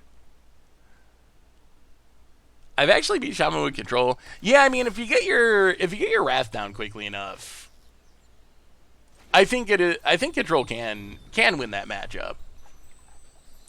Setessan Champion any good? Setessan Champion I think is the third best Enchantress. I think Sethis Enchantress's presence are 1 and 2, and then I think Setessan Champion would be the next one up in Historic. But so far I haven't felt like I wanted more than 8. Thank you for the Shaman deck. I've enjoyed being pummeled and losing when I'm ahead 18-4. It has some crazy turns. Yeah, Setessan Champion has the same issue where it is not technically itself an enchantment. Well, Enchantress's presence. So far, I'd rather be the one with the Sterling Grove than the one with the Squirrel Sanctuary, personally. Whoa! Whoa, whoa, whoa, whoa! That's some tech I wasn't expecting. Yeah, that's actually... Oh, they can't actually hit it, though. Sterling Grove. Take that, Calyx. Do you think that Archon makes Pegasus good enough for this deck, even in the sideboard? I think it'd be worth considering for the sideboard. Oh. Let's get our mana going. Wolf Willow Haven, draw a card. Sanctum Weaver, draw a card. Land, Unbridled Growth, draw a card. All right, your go. We got a new tons of donations today. Thank you so much, everyone. Lucid with a $2 donation. Hey, Seth, remember the classic card Mana War? The real-life Mana War is actually not a jellyfish. It's a Siphonophore. Siphonophore. Really? What is the difference between a Siphonophore and a jellyfish? Oh my goodness. So, I don't know if y'all, this is probably old news and y'all have seen it. I was looking for something to watch on Hulu the other night. And I was just kind of browsing around. And I don't know how it actually came up. But I don't know if you've ever seen this show. It's, I forget the name. Something of Pain. Brothers of Pain, something like that. But it's like two guys that just go around the world and get bit by animals. And that is the entire concept of the show. I don't know if any of you have seen that, but they just go around and like get bit by snakes and bee stings, and then they rate like how much pain that it causes, and they try to make it scientific. You know, it's really just like Jackass that 50-year-olds can watch because they don't look like Jackass characters. But it's like acceptable old person Jackass. But it was actually kind of funny. Yeah, it was based on, there was some guy back in the 80s that was like a legit scientist, and that's what he wrote a book where he went around the world and got stung by every insect possible and rated them on a pain scale and wrote a book about it. But yeah, it reminds me of something that would be in the Wild Boys or like Jackass universe, but it's not. It's like its own thing. I guess it was kind of like morbidly entertaining. It feels weird to enjoy watching it, but I actually kind of enjoyed watching it.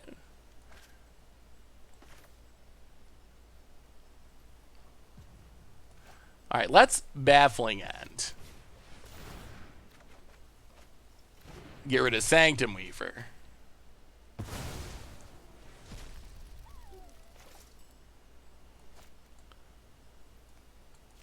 Cast out.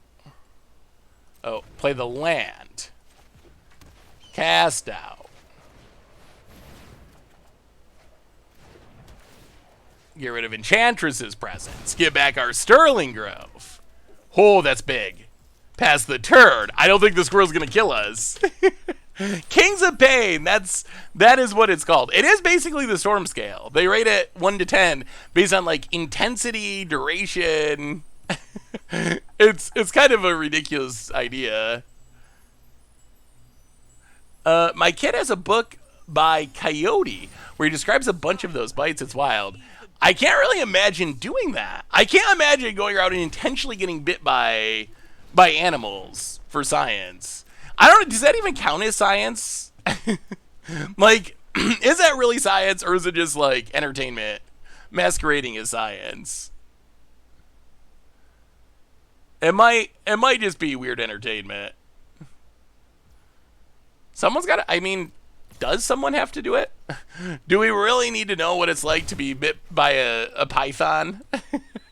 Like, is that actually something we need to know? Alright. They try to play it up, though, like it's scientific. I mean, I guess technically... Yeah. Why do you think science has to be boring? No, I mean, science doesn't have to be boring.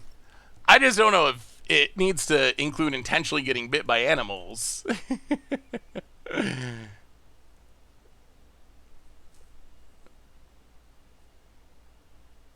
A Mythbuster? I used to like, I haven't watched Mythbusters in a long time. I used to enjoy watching Mythbusters. Alright, let's set this. Draw a card. I think we're good. I think we're good now. Sathis comes down. Fabled Passage. Crack Fabled Passage. get a Plains.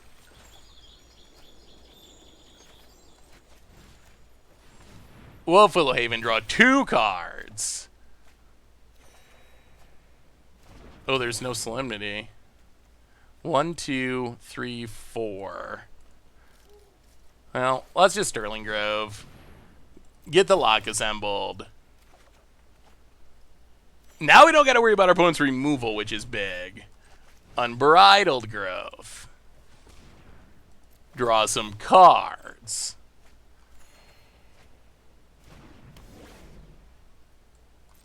Pass the turn.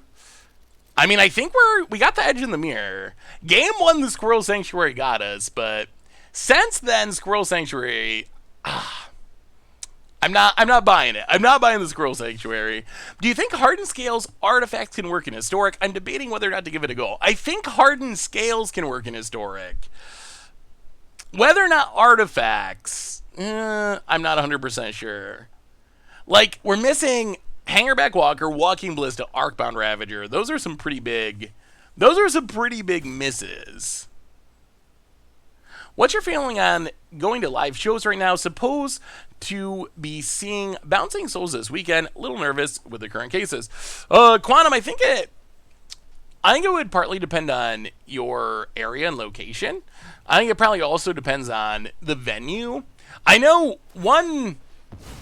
Yeah, the overlay's a little messed up because they don't have all the new cards yet.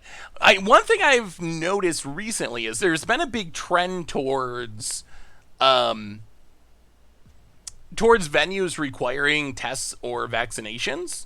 So if it's a scenario where you know everyone's vaccinated or has been tested and your area is not, especially bad, I would personally, under those precautions, I would feel comfortable going to a concert. If I was in an area where it was really bad and, I didn't know that people were tested or vaccinated, then I would be more concerned about it. So I think, So I think it depends on a lot of factors. Calyx ticking up. So I think Hardened Scales, it's missing a lot for the artifact deck. We did get some new modular stuff, which I think is helpful. DEFCON had 9K fully vaccinated attendees and was masked. In Vegas, only 3 confirmed cases came out of it. Yeah, so I think there's ways that we can start doing things, but it requires everyone like buying in and doing it together. Like personally, I am okay with that personally. Like if being masked and being vaccinated and being tested is a way that we can start doing more things, for me that's a worthy trade-off. I know apparently it's not true for everyone because some people have a hard time with that, but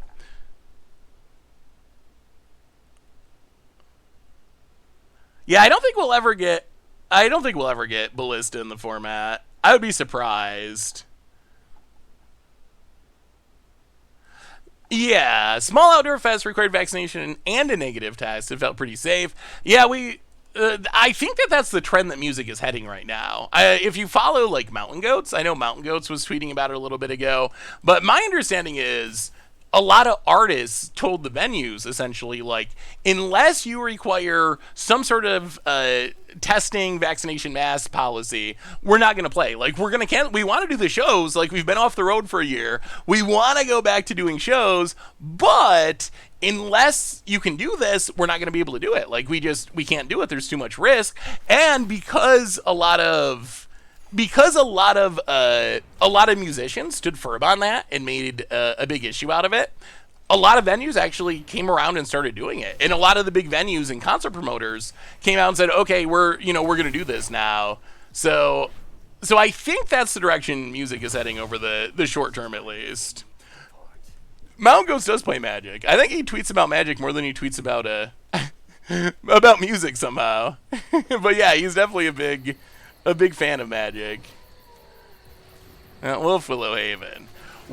Just to point out, as we're talking about all these random things, Elspeth Conquers Death, it did a thing. There was no punning involved. It came down. It did a good thing. It killed a Calyx. So it is not all bad. It is not all bad with Elspeth Conquers Death. There are some situations where we can cast it without punting and losing and scooping. All right, discard all the. Oh my god. 1, 2, 3, 4. What am I doing wrong? Okay, there we go. 1, 2, 3, 4. Out of here, cards. Gonna be weird to go to a punk show and not get wild with the crowd. I had always been.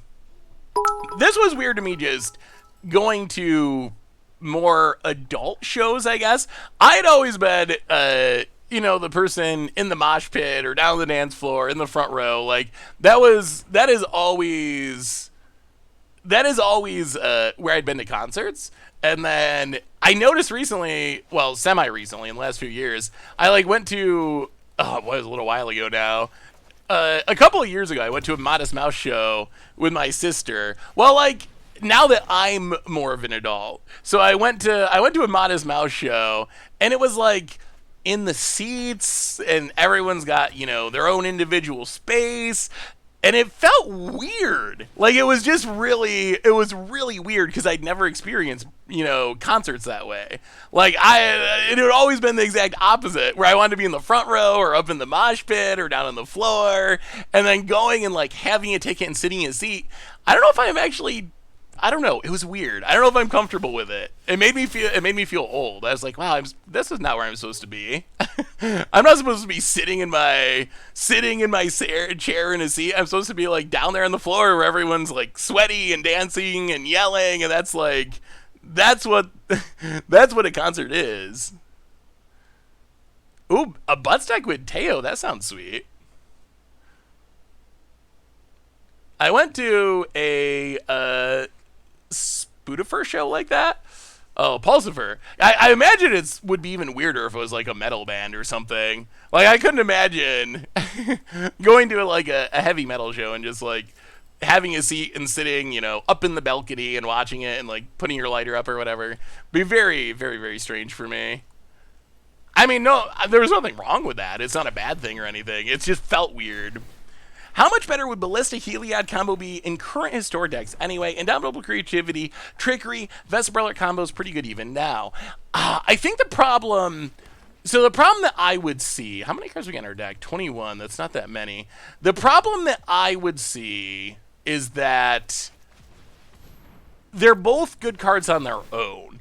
At least Indomitable Creativity combo, Vesper Lark combo, decks like that. At least they have to play a bunch of bad cards to make the combo work. Like, you got to play a bunch of underpowered things to power up your combo.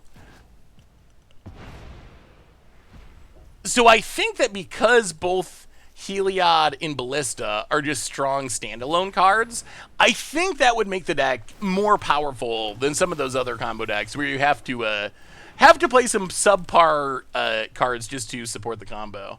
Oh, wait, we still have Sanctum Weaver. What am I doing? I kind of forgot that we had the Sanctum Weaver. All right, cast out. 15 cards is not a lot. Get rid of Sethis. 9 lives. We gotta stop casting things. We're gonna kill ourselves here. Solemnity. All right, no more casting. We gotta stop. Or we're gonna lose to ourselves. All right, I would like to keep casting, but our deck size is limited. 1, 2, 3, 4, 5, 6, 7. Oh, is Historic having a combo moment like Pioneer? I think Best of 1 is. We played some Best of 1 yesterday, and it was combo into combo into combo. Best of 3 doesn't feel nearly as much like that to me, but maybe more combos than in the past, I would say. Opponent. Nah, we're good. I mean, we lock things. It doesn't really matter. We're gonna play Destiny and hit our Destiny Spinner and hit our opponent for. Oh. Did we lock ourselves? Perhaps.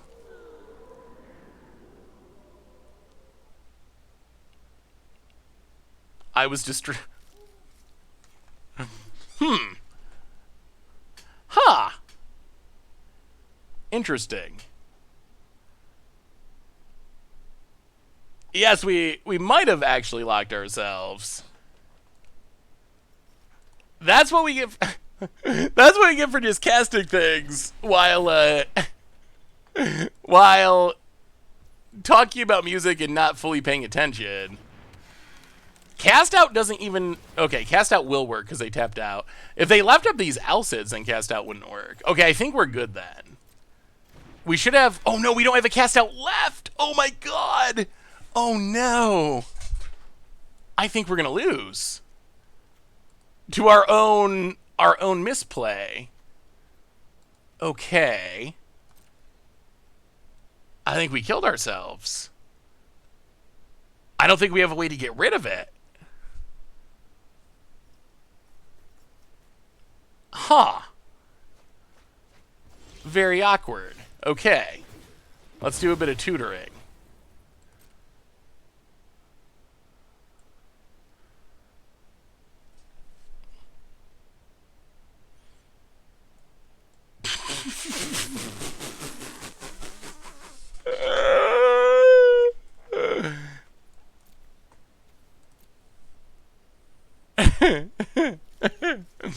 Alright. Alright. Well.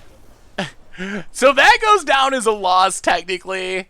Although we would win that game 1,000,000%.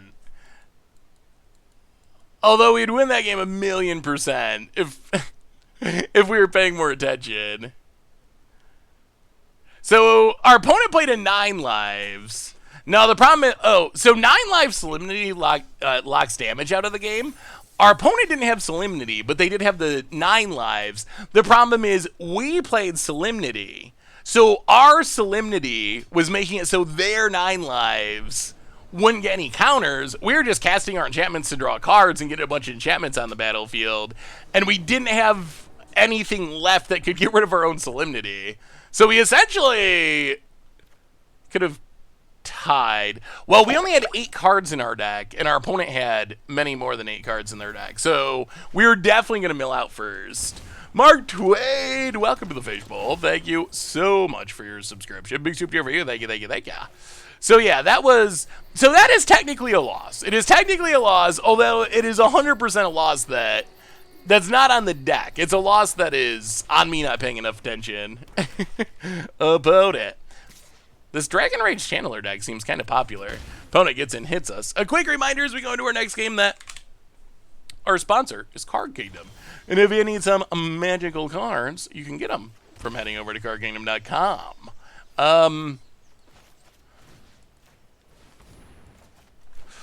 Well, we could have, if we had cast out, we could have sacked all of our Sterling Groves to get rid of the Shroud, to answer our own Solemnity, so we could win with Destiny Spinner. So we did have a way to do it. Yeah, Shamans is insane. Yeah, I mean, I blame chat. It's your fault, chat. If we were not talking about music, that punt would have never happened. 100%. Let's draw a card. We need to hit our land drops. We need an Enchantress also. Well, that's kind of a land drop. Sterling Grove. Unbridled Growth. Fabled Passage.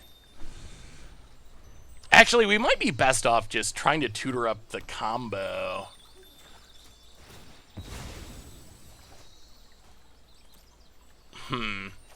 It's going to be interesting. Going to be close.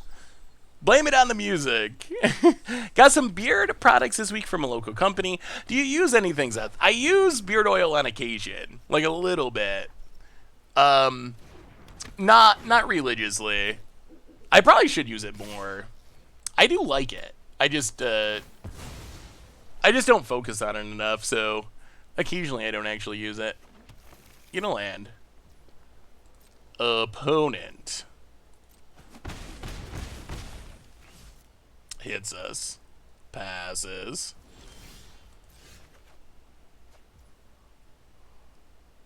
Okay. Well. 1, 2, 3, 4, 5. Yeah? 9 lives. I mean, I think this works. I think we just 9 lives, and then we tutor up Solemnity, and our opponent's locked. Hopefully. Opponent thinking. Hey, thanks, Maze. How are you today?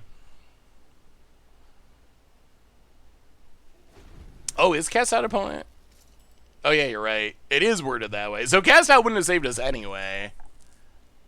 Yeah, so I guess the problem was we should not have cast the Solemnity. Unbridled Growth Fabled Passage is a good trick. I like that idea. Another Seasoned Pyromancer. Well, I mean, the question's going to be, does our opponent have enchantment removal in their main deck? Discards, discards. Hits us. Well, alright, Sterling Grove, down. Get Solemnity. Untap. Hey, well, better late than never, Rayordi. You gotta. All right, let me hear your dad joke. 99. I mean, I made Commander Clash with Tomer, so I have a pretty extensive knowledge of dad jokes. Out of the Great Lakes, why isn't Minnesota the best? Wow,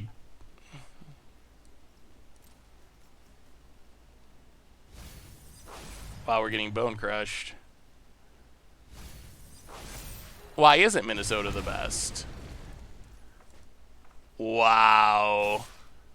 Eldraine! We just got brutalized by Eldraine. I wonder why Wizards threw that text on there. I wonder why. They're just like, there's not enough words? There's not enough words? Throw on a few more. Out of the Great Lakes, why isn't Minnesota the best? It's superior. Oh, that is pretty good.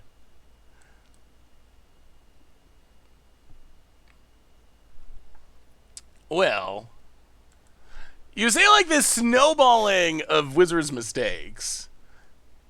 It's kind of hilarious. They're like, oh, well, we're printing these buy a box stopper, these new exclusive buy a box promos.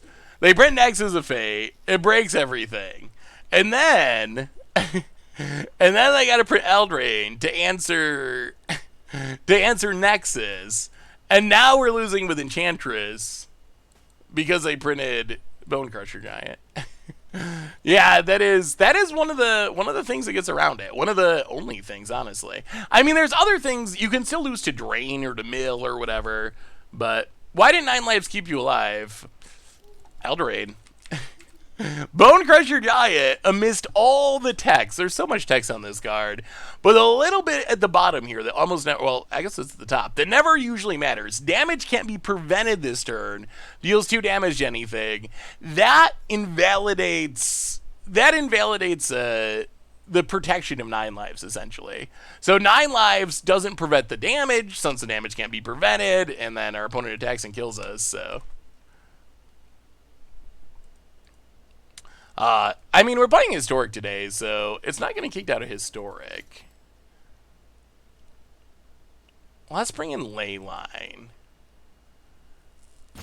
Leyline and maybe Wrath? Oh, no. We were running short on time. Alright, let's try it like that. Try it like that. Yeah, Phyrexian Unlife would... 9 lives is like the worst version of the combo. If you had Phyrexian Unlife, it's so much better. Does Rest in Peace do anything? I'm not sure it does enough. It would help keep our opponent's Dragon Race Channelers small, but I'm not sure how much outs they have that really cares about the graveyard. That's true. Leyline of Sanctity does not protect us fully from Bone Crusher Giant. It protects us from Thoughtseize, though. And, like, Lightning Bolts to the face. Both of which are helpful. Gonna need an Enchantress. Well, get rid of DRC. Which deck or mechanic surprised you the most from Historic Horizons? Probably how good Shaman was, honestly. Shaman was a lot better than I expected. Well, maybe Graveyard Hate's good if they're playing Kroxa.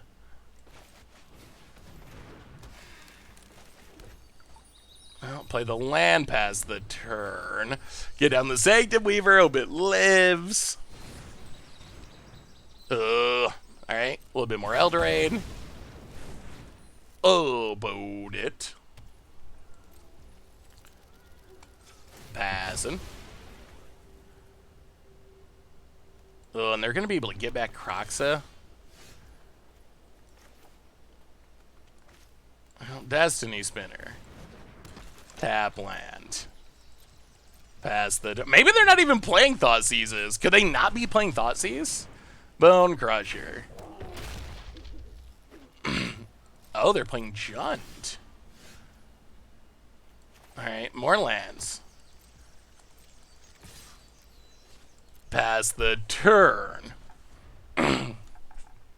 Is it just me, or is the overlay not showing all the cards? Yeah, I think that Cardboard Live has not fully updated, unfortunately.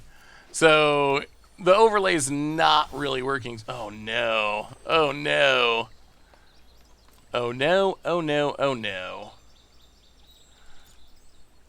This isn't good. No Enchantress. All the lands. Our opponent Croxing. Opponent. And this deck does have a decent amount of new cards. So that's probably why a lot of the cards from this deck are missing. Ooh, Chandra. That's a good one. You wanna play with fire, huh? Ticks up. Another Bone Crusher.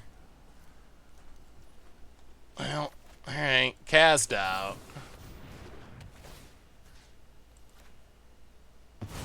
Get rid of the Bone Crusher. Draw even more lands.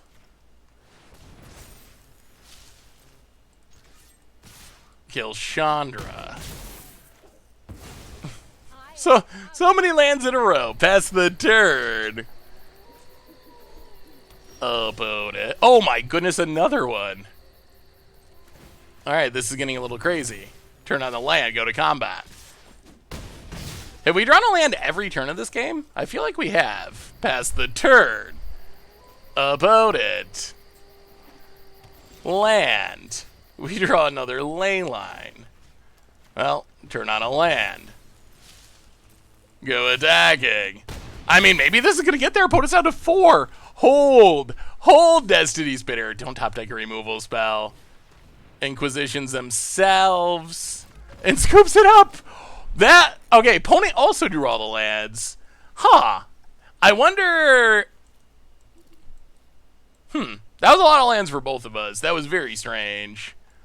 So the Hexproof was doing something. Rest in Peace seems necessary, though. That might even be better than Leyline, honestly.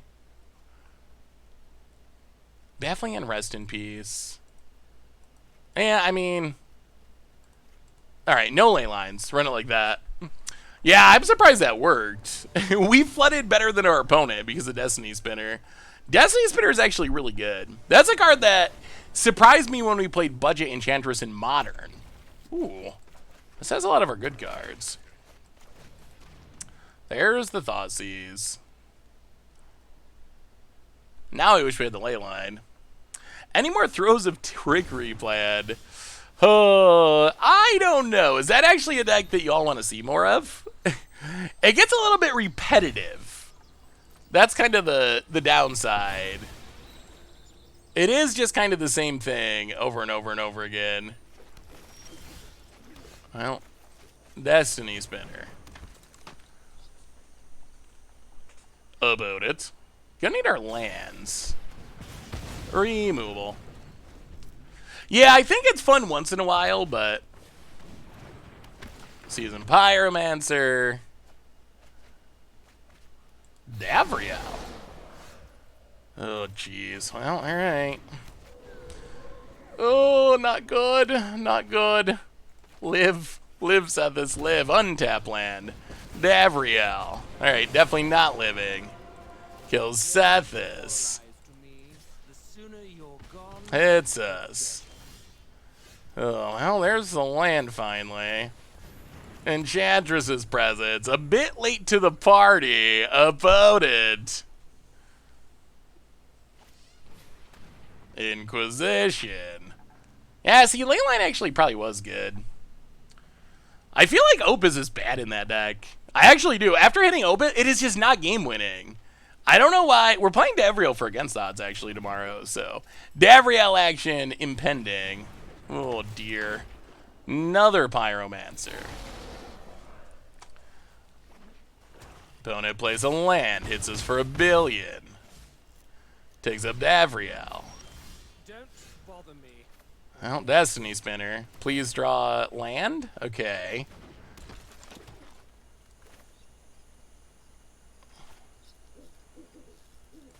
I mean, we just need this to live. We don't have the luxury to do anything else past the turn. Come on. No removal. No discard. Opponent. Thinking.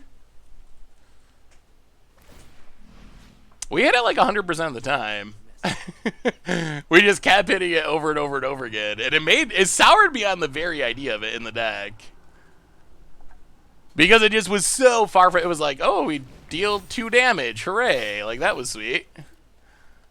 Opponent with a big attack. Or 4 damage. But it didn't feel impactful enough. Well, block. Oh, down to 5. Dragon's Rage Channeler. Okay. So. Can we survive somehow? Sterling Grove.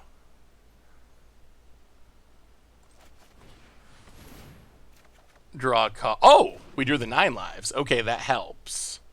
That helps a lot.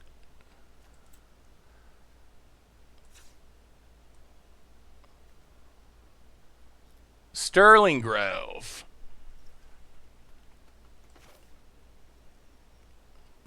Destiny Spinner.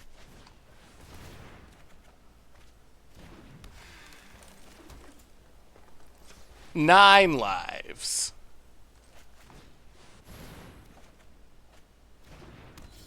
Sterling Grove. Okay. No attacks. I think we... Oh, but Bone Crusher. If they top deck Bone Crusher, about it.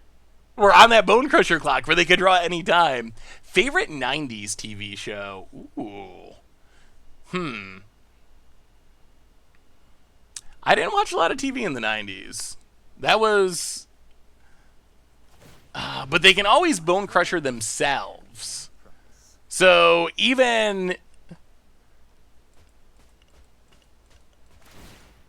Draw 3 cards. And what? When you draw a card, exile the top 2 cards of your library. Alright. Pretty good to Davriel. Oh, The Sims? Yeah, probably The Simpsons.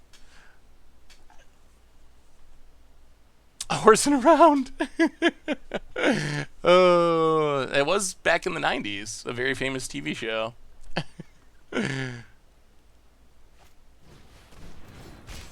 Oh, King of the Hill's good. Although I think if I was going to rank animated shows from the 90s, I think I would rank Simpsons ahead of it. Well, alright. Sterling Grove. Sack it. Get our Solemnity.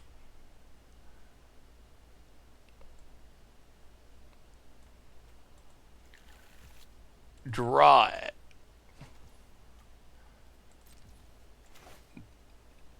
Destiny Spinner. Draw a card.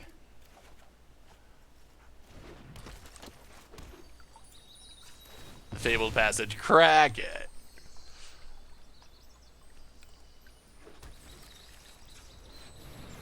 Solemnity.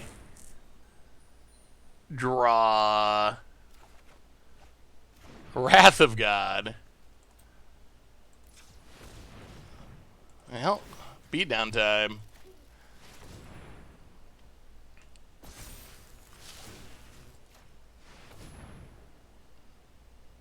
Wait, do we win? Wow, we have so much mana. Oh! Oh! Oh! Wow! Okay.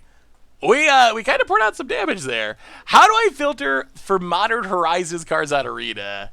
Does anyone know the trick? I was so focused on not dying rather than winning. Oh, Beavis and Butthead. I did like Beavis and Butthead. I would rank Futurama ahead of The Simpsons. Futurama is my favorite Matt Groening show. That was actually a really good game. So I know does anyone know what you type to search for Modern Horizons? S? MH1? Ah, okay. So if you do SMH1 or SMH2, it'll filter by those cards. I don't know why they haven't. Who knows? Arena wasn't even working. I wasn't even sure if we are going to be able to. I didn't even know if we were going to be able to stream Arena today because Arena was just like straight up not working this morning. Oh, actually, we're going to look at the deck, weren't we? All right, let's look at this real quick. Yeah, I think S equals set. No, SMH, yeah, it's not trolling. That actually is it. All right, so what do we learn about this deck? What are we changing? We are going down. So what we talked about as we were doing this? No Elspeth Conqueror's Staff. Go down that. We can go up the Unbridled Growth. Is there any way to actually? We need a damage can't be prevented card. We need a enchantment that says essentially damage can't be prevented. to keep Bone Crusher from blowing us out. Anything big at the top end of the curve. Gideon's Intervention. That actually could be worth it as the Bone Crusher answer, just to keep our opponent from casting it. Ruined Halo wouldn't stop the Bone Crusher, but it is a good removal spell, protection spell. Wow, imagine how much of our deck we could play with Nyx Bloom Agent. We already play so much of our deck. Imagine a Sanctum Weaver tapping for triple. That actually sounds kind of fun. It's completely unnecessary, but it would be kind of sweet. Have not tried Abiding Grace Soul Sisters in Historic. How has it been? Yeah, we have Hexproof Leyline in the sideboard. Nevermore's not on Arena. Actually, is Gideon's Intervention on Arena? This doesn't include. Huh. How do you see X spells?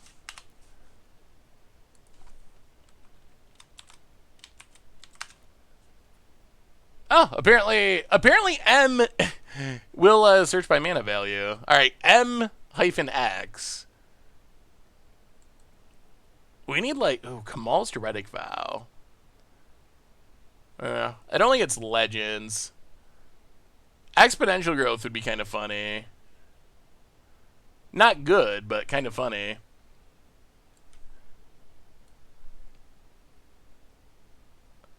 Yeah, they really need to advertise these codes more, because I don't even know most of them. Pool of Vigorous Growth? If only it was an enchantment, it'd be perfect. You know what? We'll add one. Why not? Sure. Pool of Vigorous Growth. We'll find it eventually. Just for fun. And then Creature Lands. That was the other thing we mentioned. I don't think we need these Fabled Passages. Our mana seem good enough. We don't need Fabled Passage. Cave of the Frost Dragon. Lair of the Hydra.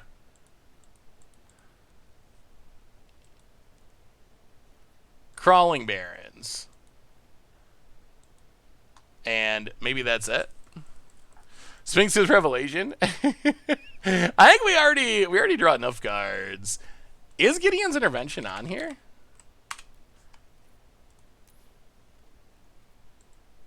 Oh, it is on here. All right. So Gideon's Intervention.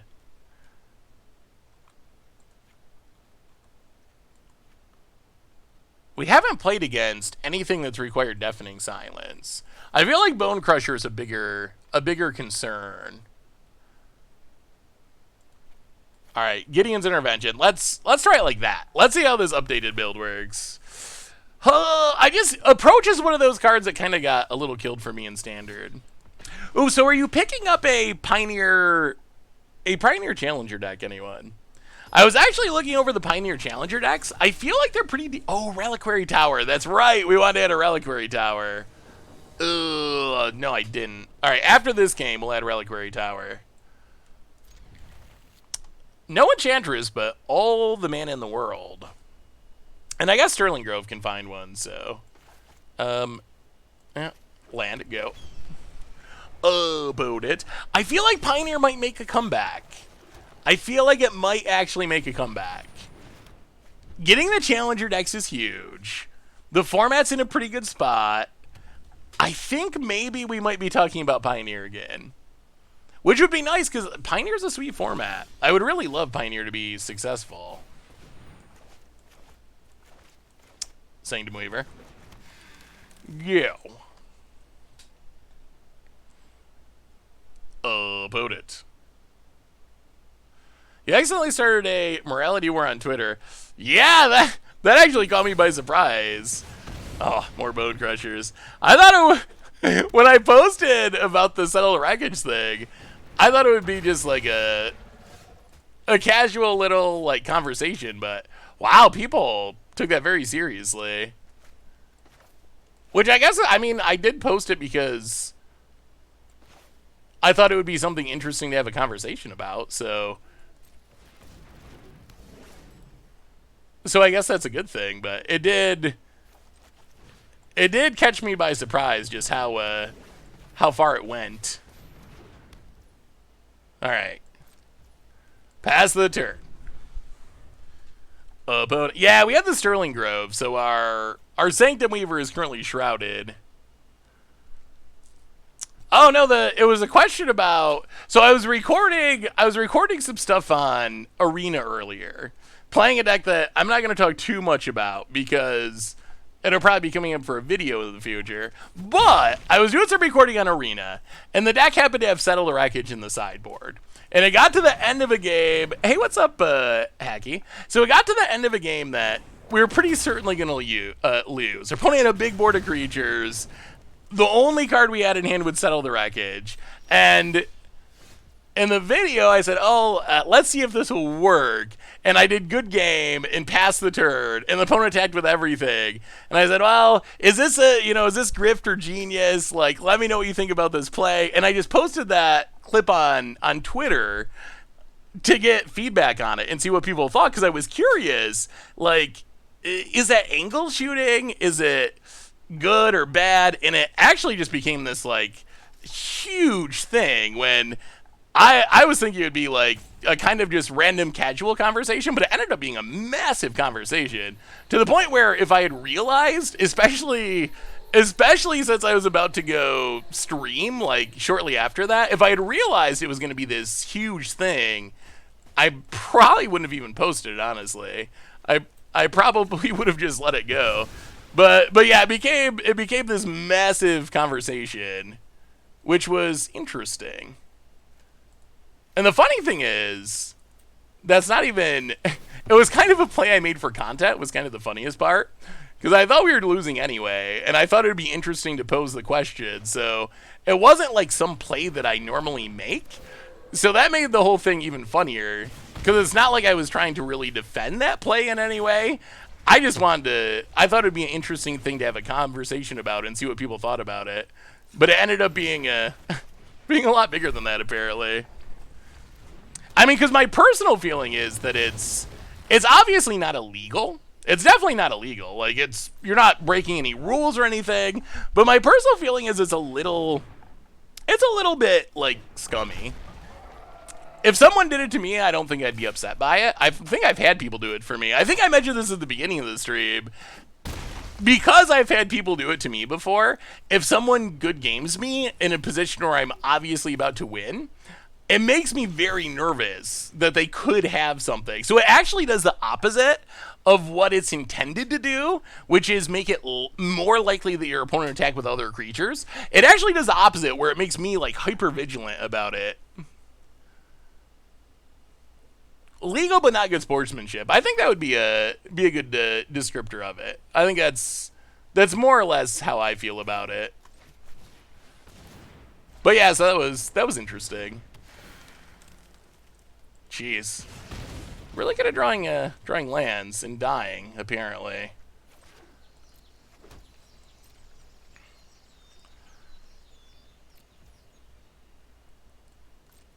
Opponent's really good at drawing rampaging Ferocidons.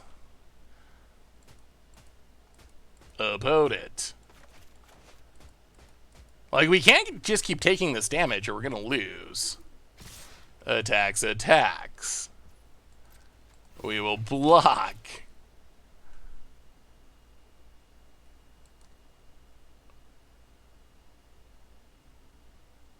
Don't think it's bad. You think it's just fair game?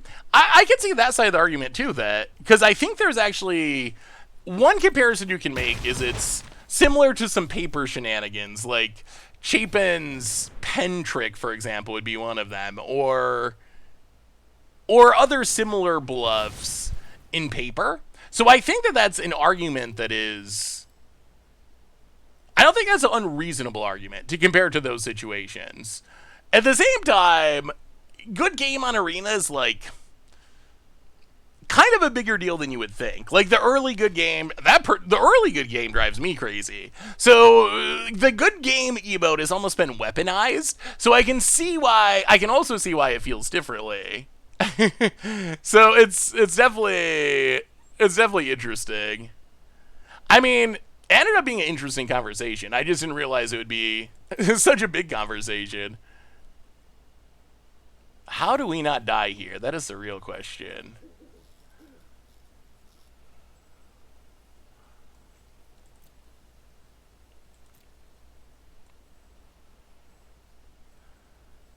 I mean, I guess it's 9 lives. 9 lives, hope for the best. This does mean we don't have any protection. We had to sack both of our... Please not more lands. Alright.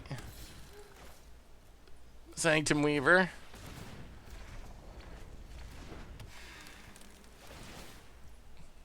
Get pinged, get pinged.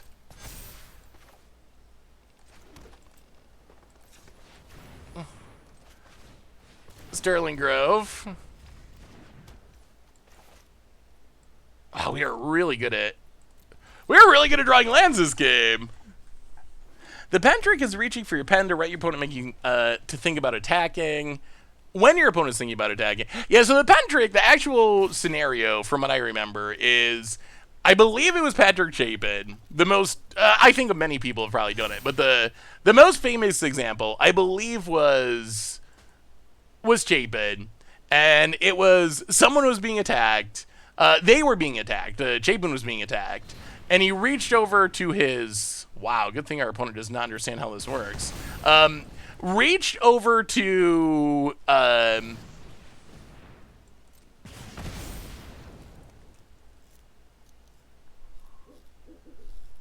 If they had done that in the opposite direction, we're dead. Wow. Too many words on the Bone Crusher Giant. Okay. Well, we are definitely going to tutor a Solemnity. Wow. Does our opponent scoop to this? I'm not sure our opponent realizes that Bone Crusher gets around this, which is really good for us, because if they do, we're dead. Oh, and we drew the Sterling Grove, too. That's also sweet.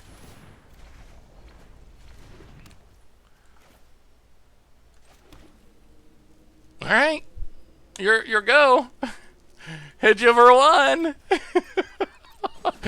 Oh, let's see if our opponent knows. Let's see if they know. So the pet trick is you're being attacked. All right, they do know. They do know. Not pulling that one over on them. So you're being attacked. You reach over for your pen like you're about to write down and change your life total, hopefully making your opponent think, "Oh, I'm going to be taking all the damage." That's a lot of Eldraine. Opponent had a lot of Eldraine in hand. Making your opponent think that you're going to write down your new lower life total after taking all the damage to try to get your opponent to swing with everything. And then you put the pen back down and have a combat trick or whatever. Yeah, there was another one. What was it? LSP versus, I think it was Dizani. And I think that one actually involved Settle the Wreckage, but it involved reaching for a token or something. I mean, there's also like... There's also a lot of context. I think that some of those things, if you did it at like an F&M, I would say it's like purely across the line. On the other hand, if you're doing it at a pro tour with $250,000 on the line, that's different. And that's a little bit different than doing it at an F&M where there's no stakes and you're trying to get new people to learn the game. So you also have that going on as well. Yeah, I don't remember the Esper Charm one. The Esper Charm, I'm trying to remember the exact details. Esper Charm, Esper Charm is worded, so hang on, we had a sideboard and we'll talk about this. Alright, Destiny Spinner out. Sadly, I think we got to take out the Pool of Vigorous Growth in this matchup. I just don't think we can afford it. We definitely need the Gideon's Interventions. All right, something like that. So Esper Charm, the Esper Charm one, Esper Charm says you get to choose one of Destroy an Enchantment, draw 2 cards, target player discards 2 cards. Only one mode actually targets. So there was confusion with the Esper Charm being cast over who was actually targeting. Definitely, it was another interesting situation where it was kind of a misplay by the opponent to not clarify it, but I think Cedric was also obviously hoping that the opponent would not clarify it and would be able to get some advantage out of it. Yeah, there's a lot of gray areas where something is not technically illegal, but might not be ethical. There's like a difference between legal and I would have to reread the exact context of the Esper Charm.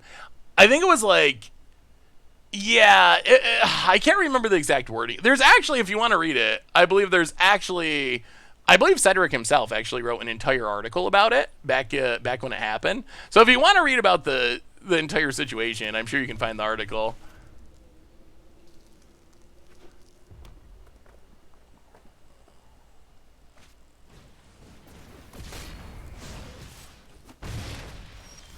Yeah, I think that Cedric did like clarify it with the opponent. So I think yeah, that one makes it very, very interesting because it was really kind of the opponent's fault.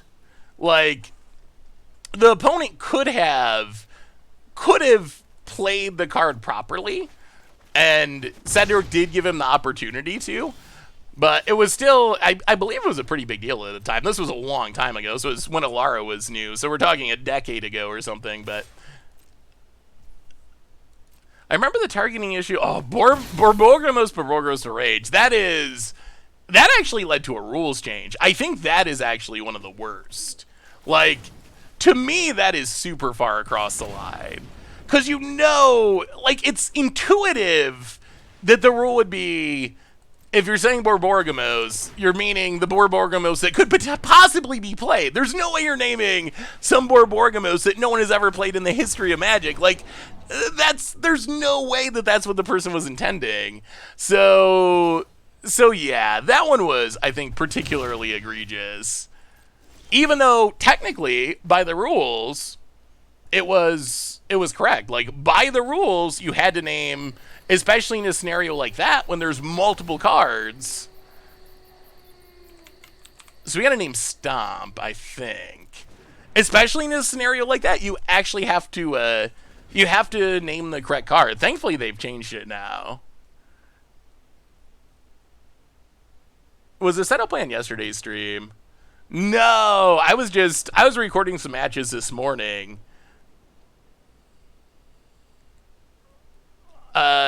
And it just happened to come up, and then I put a clip of it on Twitter.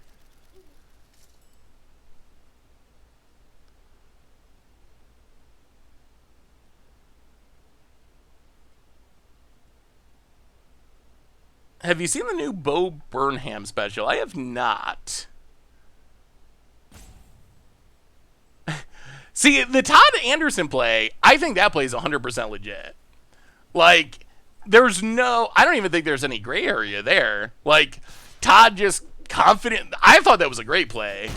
Todd just, like, confidently cast his Force Spike, and the opponent didn't pay for the Force Spike. I guess if there'd be any argument there, it's that you have to, like... I don't know, what is your obligation to clarify things like that? Like, I'm kind of curious. There's not any obligation, right? Like, if your opponent asks you, you can't lie to them. But I don't think you're under any obligation to be like, oh, cast my Stubborn Denial, just so you know my Death Shadow's only 3 power or whatever. Like, I don't think you have to point that out. Your opponent's, especially at a competitive level, your opponent's supposed to track that stuff for themselves. So I feel like that's just a legitimately good play. I don't think... So would you feel comfortable? Obviously, the rules change now. Would you feel comfortable, you're playing in a competitive event, your opponent, Pithing Needles, Borborgamos, would you feel comfortable calling over a judge and being like, hey, my opponent, Pithing Needle, Borborgamos, technically I'm playing Borborgamos, enraged, you know... I don't know if I would do that, honestly. Even though I know 1,000,000% by the rules at the time. I don't remember who it was. Was it Bob Wong, maybe? Whoever it was, they were correct. Like, the rule was written poorly, and it was written in a way that he was technically correct, and that is, you know, the best kind of correct, as we all know. But I don't know if I'd feel comfortable with it. Like, even the settle thing... I wanted to do it for the sake of content and see what people thought about it, but I did feel a little bad about it. Like, even that, I felt a bit guilty. 1, 2, 3, 4. Oh, it's gonna... Yeah, Jeez, that did not go well. Well, we never had an Enchantress. We just never had an Enchantress this game. I'd only call a judge if they name the +2 maze, since it's not legal and it's not a card. Yeah, I haven't ranted about that yet. This is the funniest thing to me. So Wizards, they printed a card called +2 maze, obviously. They printed +2 maze. so funny. +2 maze. They printed it in Adventures of the Forgotten Realms. So I print this card. Everyone who runs a Magic, well, the first 9 lives is gonna get the counters. Is the problem? So they print this card.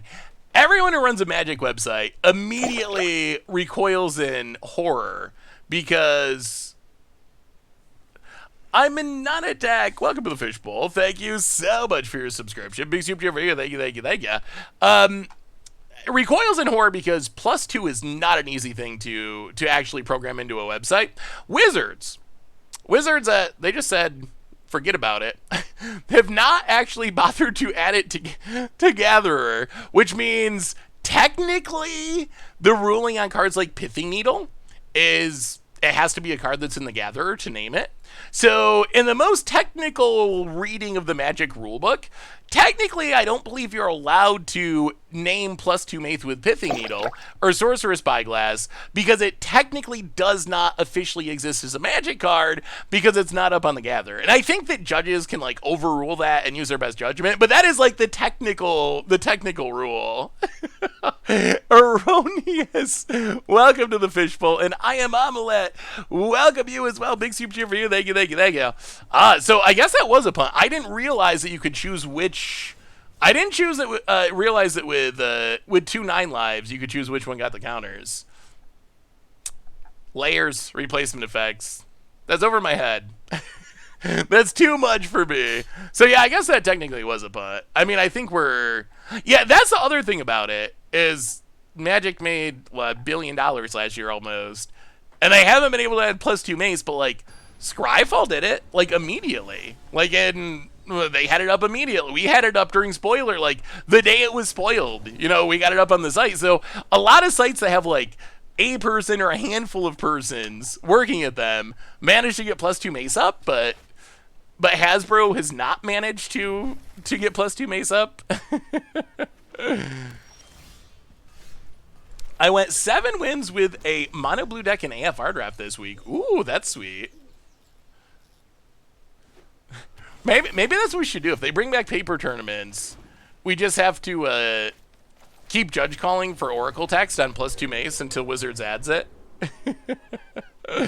Yeah, I think we all kind of freaked out when we saw it because we were like, oh no, this is not going to be easy.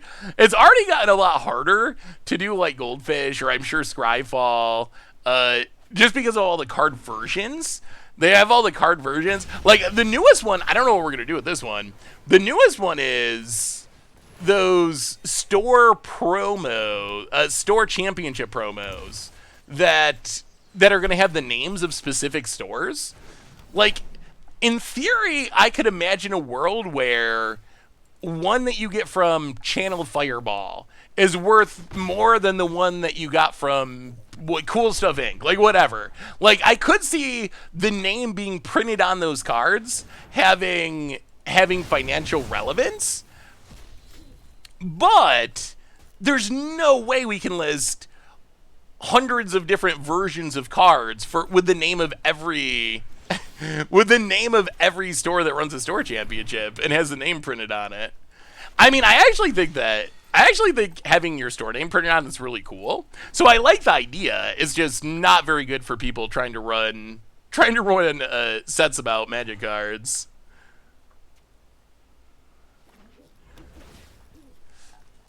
Yeah, I mean, it'll be listed on the site. The promos themselves will definitely be listed on the site. How far we can go as far as listing the different individual store names, that I'll have to check with Richard on.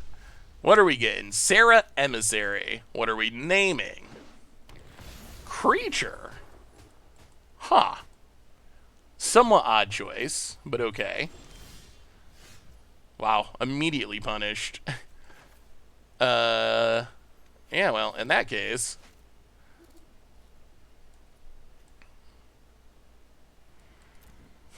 I would like to just play things. We can take 7, right? Let's play Sethis. You know what? Let's just wait a turn. Play Sethis. Draw a card. Play Sanctum Weaver. Draw 2 cards. I can't believe that our opponent named Creature. I mean, I guess that makes sense if they're afraid of us attacking, but all of our removal is enchantment. But oh, come on now. Opponent, many anger the gods. Hits us. Sure. Search for Escanta. How do you draft mono blue in AFR? Ooh, Sigil. Well, play Enchantress's Presence. Seal away. Draw 2. Get rid of the Emissary. land, go. How have you liked AFR Draft? AFR Draft is a format that I've heard a lot of negative things about. It seems like that's a draft format that hasn't been as popular as some of the other recent draft formats. Oh, Imrith is like, yeah, Imrith's really good. Mono blue is possible because no one picks AFR cards. Yeah, that's what I've heard. I haven't done much drafting recently, but it seems like that's the general consensus that AFR has been one of the weaker draft formats of recent draft formats. Actually, you know what? Let's do it this way. Play this on white. Wolf Willow Haven. Because Wizards has done a really good job, I think, over the past couple years. It's kind of funny, as bad as we've had problems with Constructed, like Standard, Modern's had a lot of bannings, things like that. As much as we've had issues in those formats, I feel like Limited has been kind of home run after home run after home run. They've had a ton of just super well-received Limited sets. So it's been kind of the opposite of Constructed. As Standard is getting endless bannings and Hogak is in Modern, they're just like bashing out. Okay, opponent has learned. It names enchantment this time. They're just bashing out like classic Limited formats, which discard 3. Which has been pretty sweet. I think it's been a great time for Limited. But yeah, it seems like AFR has been the opposite. Yeah, I guess I should have read the Sarah Emissary. I just assumed if you name creature once, you name it again, but we've had a few not paying enough attention to the actual board type of puns. I think we're still okay, though, unless our opponent has a bunch of counters. Or a counter. We might be able to get around a counter. We'll see. Opponent, mountain. Passing. Alright, well, step 1 is Sigil. Draw 2 cards.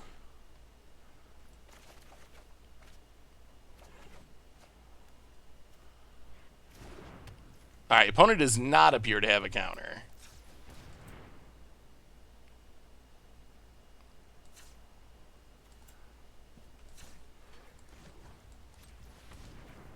Wolf Willow Haven. Make an angel draw cards.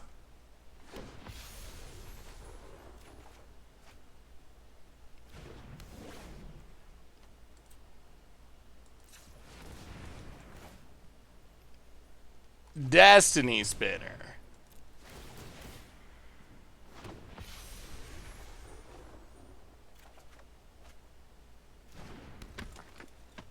Unbridled Growth. Angels cards. Oh, I think we're good. Wait, is Croaky's not playing Magic anymore? Did he move away from playing Magic? When did that happen? Sterling Grove.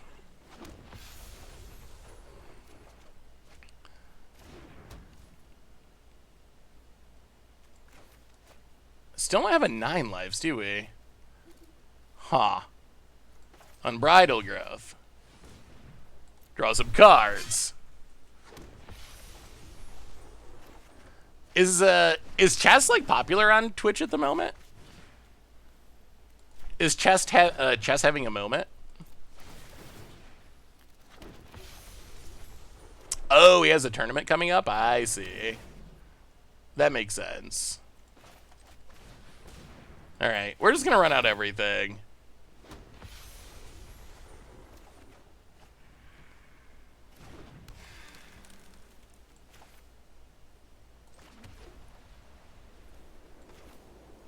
One more Sterling Grove. Make all the angels. And I mean, our opponent could have double Anger of the Gods. If they have 2 more Anger of the Gods than they got us, we do kind of want Reliquary Tower. Channel points currently don't do much other than highlight messages. Boy, I've been saying this for a while now. I'm hopeful that they will do something more than that in the future. Opponent makes a shark. That doesn't matter. We got angels for days. 1, 2. 3, 4, 5, 6, 7, 8. Actually, you might want to layer the Hydra. That can get big.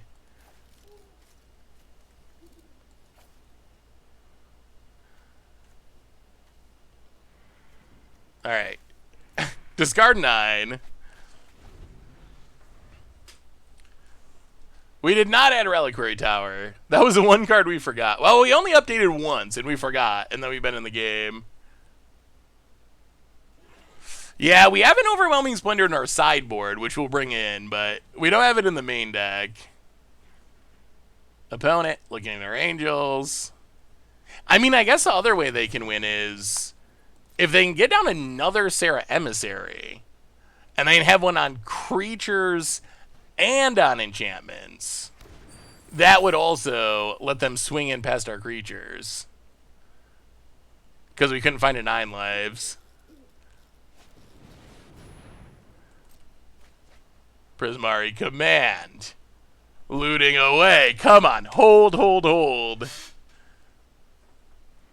I think this is up to the streamer to define what you can do with channel points. Yeah, I know. Tell me about it. It's something we've talked about. I've just never... I've had some sweet ideas, and y'all have had some sweet ideas. Just never really been able to figure out... what to do with them. Apparently we can beat this Jeskai deck, at least that game. So, like, I wanted to do something where you could, like, we'd play against each other, but I feel like we have so many channel points that I don't even know if that would be possible. So that would be one thing. I thought about doing, like, could do some sort of, like, discount at the merch store, but I didn't know if that'd be exciting enough. Could do some sort of, like, smaller merch thing, like stickers or something, that we could do, like, just for, as a thank you for people who are subs. You can cash in your channel points, so that would be a possibility. Like, there's gotta be... but I just haven't found the right thing. But I do know we need to do something more with them, because they keep adding up. Overwhelming Splendor does not do anything with... Well, wouldn't it make it a 1/1 with no abilities? It has to. Oh, wait. Yeah, because we have to target them, you're right. So if they get it out first, we can't target... Alright, let's go Gideon's Intervention. I think that's our best tech. Gideon's Intervention. So we can just name Indomitable Creativity. More betting would be good. I think what I need to do... I think I need a betting... I need to find a betting mod. I would like to do more of the betting stuff. I think would be fun. Yeah, I guess one Wrath of God could be good. We don't really need the Baffling Ends. Can go down to Seal Away. Maybe go down one Solemnity. Something like that. So I need to get just like a betting mod who just... That's what they do. is put up different bets during the game, I think. I tried to do it myself, and it takes too much to do it while I'm trying to stream. I think you need someone else who's putting up the channel point bets, because it's too clunky. Oh yeah, not 1,000,000% not pressure on any of the mods. You all do an amazing job, and I'm 100% not trying to be like, oh, why aren't you doing this? No. Not at all, but I think that's long-term is probably just adding some more mods and then letting the mods do it. I think will be the best way. Well, let's get down Sterling Grove. Pass the turn. Solemnity combos with 9 lives. If we have Solemnity and 9 lives, Solemnity makes it so 9 lives can't get any counters on it. So essentially we just can't lose to damage as long as they stay out. Yeah, channel points to play viewer submitted decks. That would be another possibility, is maybe it wouldn't work out for us to actually play, for me to personally play against every viewer, but maybe for a certain number of channel points, you could submit your viewer deck and we would play it on stream. Like, that might be an option. Also thought about doing, like, when we do viewer battle streams, maybe you can cash in a certain number of channel points to move to the top of the line, essentially.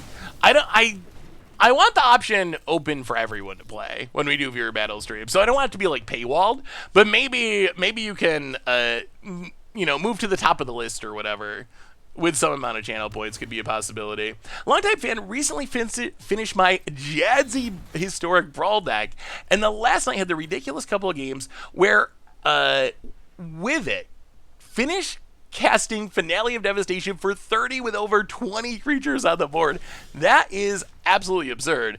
Yeah, that is one of the few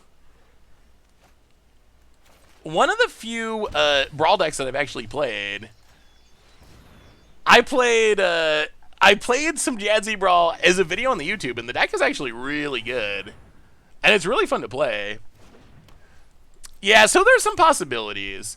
Okay, let me put it this way. Let's say we could get some sort of not like a t-shirt or something ridiculous, but some sort of small merch, like stickers or pins. Would that be something that would be of interest to you? Is that something that you would want to use channel points on? Oh dear. Oh boy, we're getting crim like crazy. Counter to fairy. Makes me want to puke.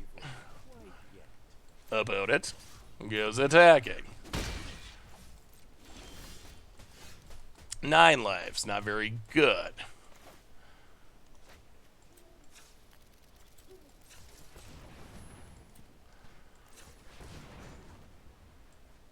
Well.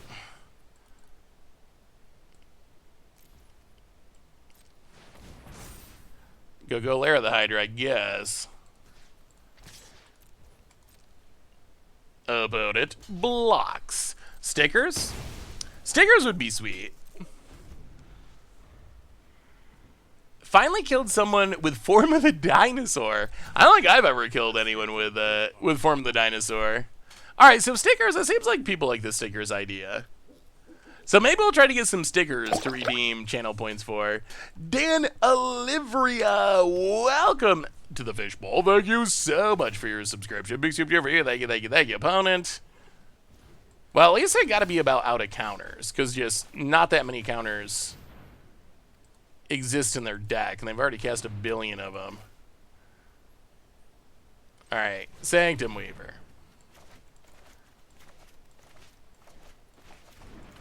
Pass the turn.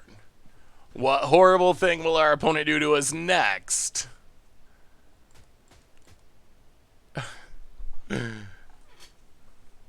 Draft shaft. I mean, I do have a ridiculous amount of bulk commons.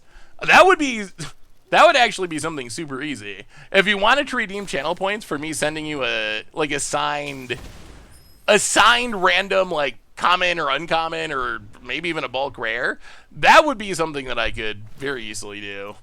Because I've been trying to start like packing up a little bit for the move, and the biggest job was going through my Magic closet. Oh my goodness, I have way too many bulk Magic cards. I forgot, like a couple years ago, I had this bright idea. I had them all in small boxes.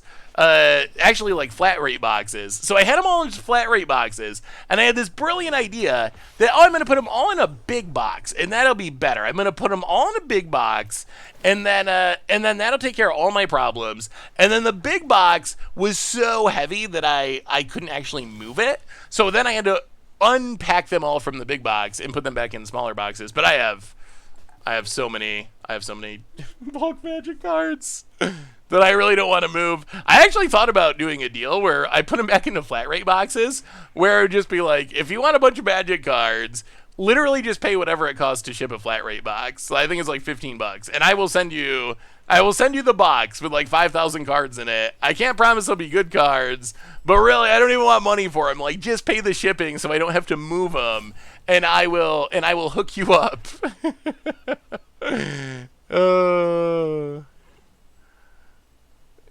Maybe people would actually do that. I mean, I'm pretty sure there's no rares in there. I think that there's definitely uncommons, and I know there's a lot of older cards mixed in with the newer cards, so maybe there's some, it's possible there's like Chain of Smogs in there or stuff that just wasn't expensive when I was sorting them and got expensive, so who knows. I'm not moving that far. I'm moving maybe like 10 minutes from where I am now. But yeah, it's gonna be a lot of work, a lot of lifting. Where are you gonna play Monastery Mentor? Monastery Mentor is probably at its best in, well, I don't know, Legacy, I would say, is probably its best format. Well, we're gonna keep casting things. We're gonna keep drawing cards.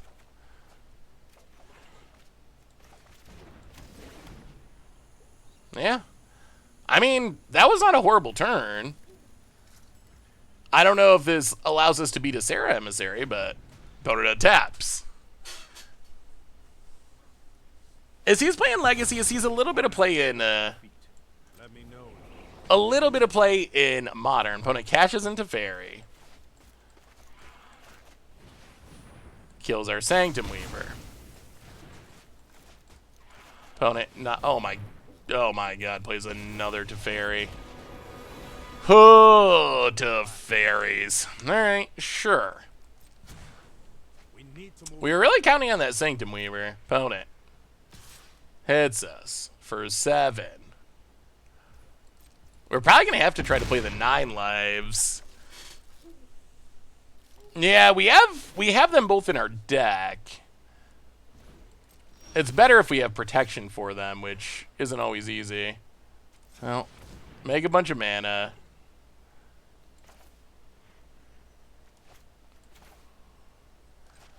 Wolf Willowhaven.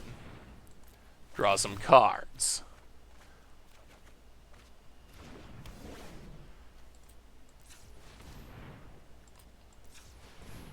Nine lives. Draw some cards. Sterling Grove. Draw some cards. Sanctum Weaver. Draw some cards. I mean, we went from nothing to a handful of action, which is nice. Pass the turn. Okay, there's hope. There's hope. Who do I talk to buy some Saffron bulk? I mean, I guess if you're, I guess I would still do that. If you're seriously interested, send me an email. I probably have,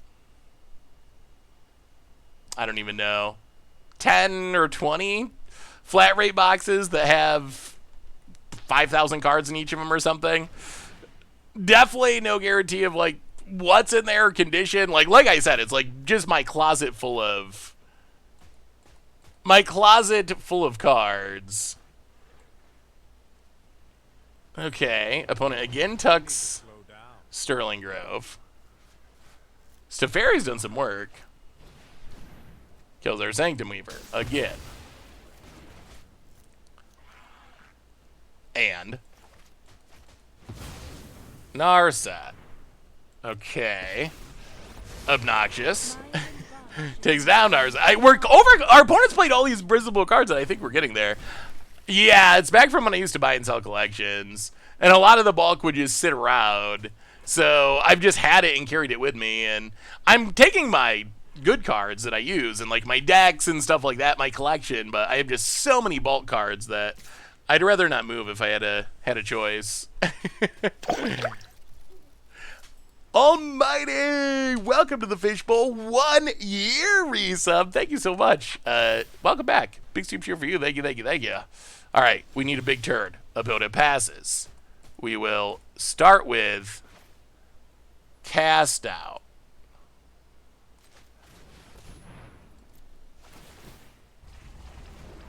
On Narset. I shall miss your company. We will... Ha ha ha. Enchantress's presence. Draw some cards. Sterling Grove again. Draw 3 cards.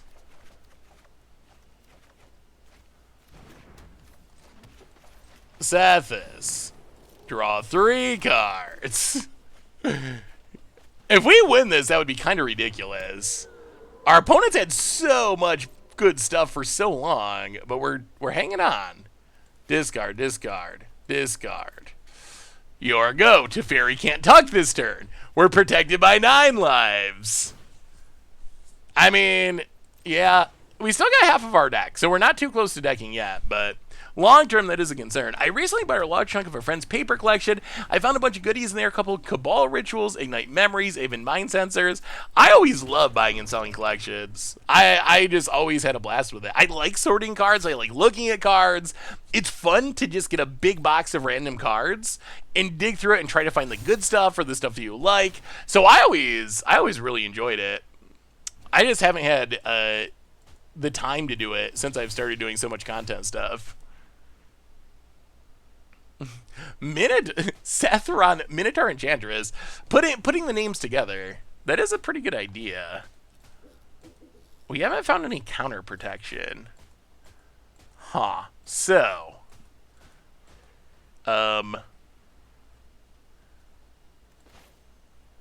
Gideon's Intervention. Draw some cards. Many of them. Perhaps too many of them. We are going to mill out pretty quick, aren't we?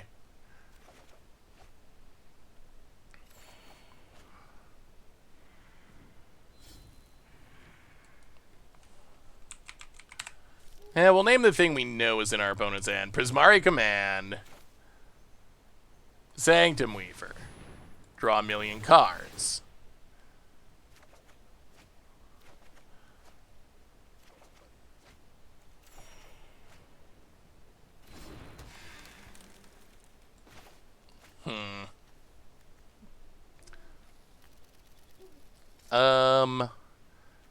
Crawling Barrens. Yeah, we gotta stop casting cards because we're killing ourselves. We're just milling out so quickly past the turn. Yeah, we were thinking about adding a Reliquary Tower. We just hadn't done it yet, but I think that adding a Reliquary Tower is probably necessary.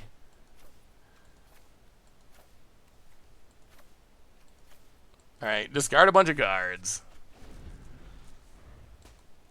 This Teferi's been super obnoxious, just repeatedly tucking our stuff. Alright, this is the turn we gotta go for it. I think we finally maybe get to untap with the Sanctum Weaver for mana. Shark Typhoon, sure. Hard Evidence, sure. I think the Destiny Spinner can win us this game. If we untap with all of our mana, Destiny Spinner should be able to get the job done. Destiny Spinner it's actually a great finish here. Opponent untaps. Okay. Well, Destiny Spinner. Draw a million cards.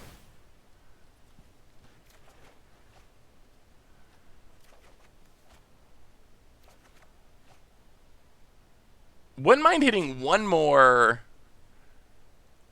Gideon's Intervention to name Settle the Wreckage. Maybe I'm just paranoid. Okay, opponent's gonna crack the clue. Sure, we're getting there. We're getting there. 15 cards. This is on enchantments. Sterling Grove. Draw a few cards.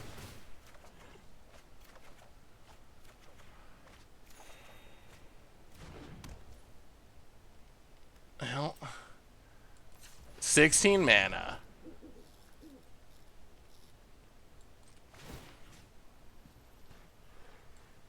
Actually, we can grow these still. 1, 2, 3, 4. Unbridled Growth.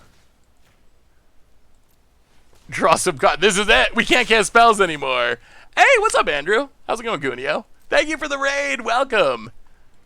You're coming in right as we attempt to avoid milling ourselves with our own Enchantress deck, which has been a challenge. 7 cards in the deck. 1, 2, 3, 4, 5. We can grow them one more time, right? Without dying? All right. Green. Unbridled Growth. Draw. Hopefully we're looking at the right thing. 6, 5. All right, this is it. This is all. We have spent every little bit of every little bit of our deck. We have gone all the way. Make some green mana. Turn you on. Oh, why are we on full control? Turn you on. Turn you on. Turn you on. Go to Cobb. Actually, do we have another land? We do. All right, one more. You as well. Go to combat. Phase. Phase. Phase. Phase. Oh! I actually think after playing so much with Destiny Spinner, I actually am not convinced that we need... It does gain haste. I'm actually not convinced that we need Sigil in this deck. Like, Destiny Spinner is just such an insane way to close out the game that I don't even know if we need to bother with playing Sigil. I think maybe we can just cut Sigil. Yeah, that was super close against one of the hot new decks of the format. That was wow, that was... Whew, whew. Yeah, I think we can cut Sigil. I think Sigil is a relic of the past. I think a couple of years ago maybe we needed it. The other thing is, that is true. The flying blockers did keep us alive. Although we should be able to stay alive in other ways. All right, Reliquary Tower got to go in. So add a Reliquary Tower. Maybe we go down this Crawling Barrens. So one Reliquary Tower for fun. Go down this Sigil for the last Unbridled Growth. You know what? Actually, let's add... Yeah, all right. The pool of Vigorous Growth must have been the literal bottom card in our library. Or actually, no, we sideboarded out, didn't we? All right, let's do another one. I think one Sigil is fine. I feel like I keep cutting it. I keep cutting back. Like, I used to play a bunch of Sigils. And then less and less and less. I guess the risk of only having one finisher is... And I don't know how much of a risk this is in Historic, but something like Surgical Extraction would get us. Like, then we might not have a way to win the game. So there is some value to having two different finishers. I think it matters a lot more in Modern than in Historic. But you never know, someone might Necromentia us or something. Yeah, you could play Thassa's Oracle and just try to draw the entire deck. I do like drawing cards. I mean, I'm not opposed to drawing my whole deck. Yeah, no, Pool is in the deck just for the memes. From a more competitive perspective, it would not be in the deck. I don't think we need Destiny Spinner yet. All right, don't discard us too hard, opponent. Oh yeah, Oracle's banned. You're right. Is a creativity deck good? Right now it is. I would say it's one of the decks. Yoda Man for the 40th month. Welcome to the Fishbowl. Thank you so much for your subscription. Big super over here. Thank you, thank you, thank you. It is very good. I think it is one of the breakout decks since Historic Horizons. We'll see what it means long term. I think it's super early to be saying bannings or anything like that. And I'm someone who's in favor of Historic changing super quickly, but I mean, it's super early. I don't think it's time to freak out.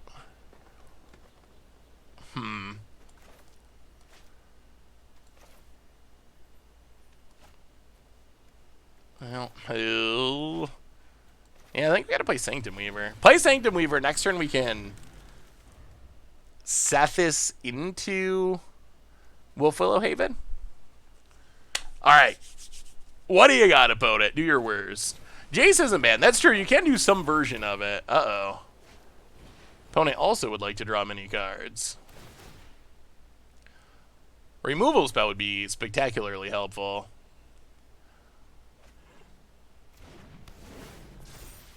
Opponent.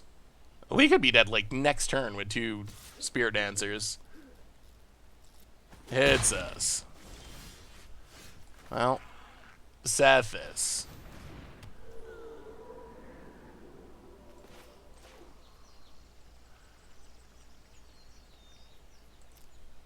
One, two.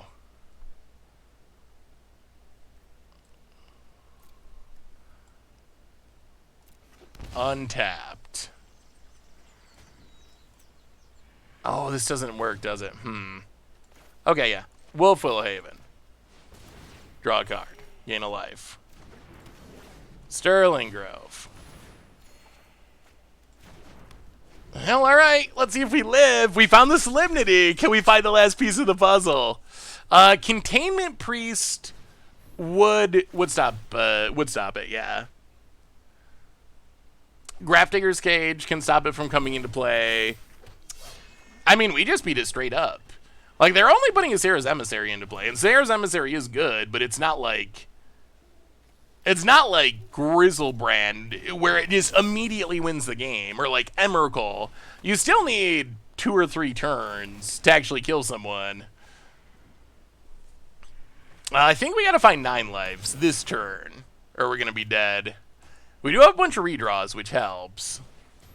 Alright, opponent. Comboing off, making their stuff big. Not enough to kill us, though. Us is a painful attack. We're taking so much damage. Opponent hits us for a bunch. No blocks. Well, 9 lives. Oh, I guess we can tutor it up if we have to, but then we gotta catch in the Sterling Grove.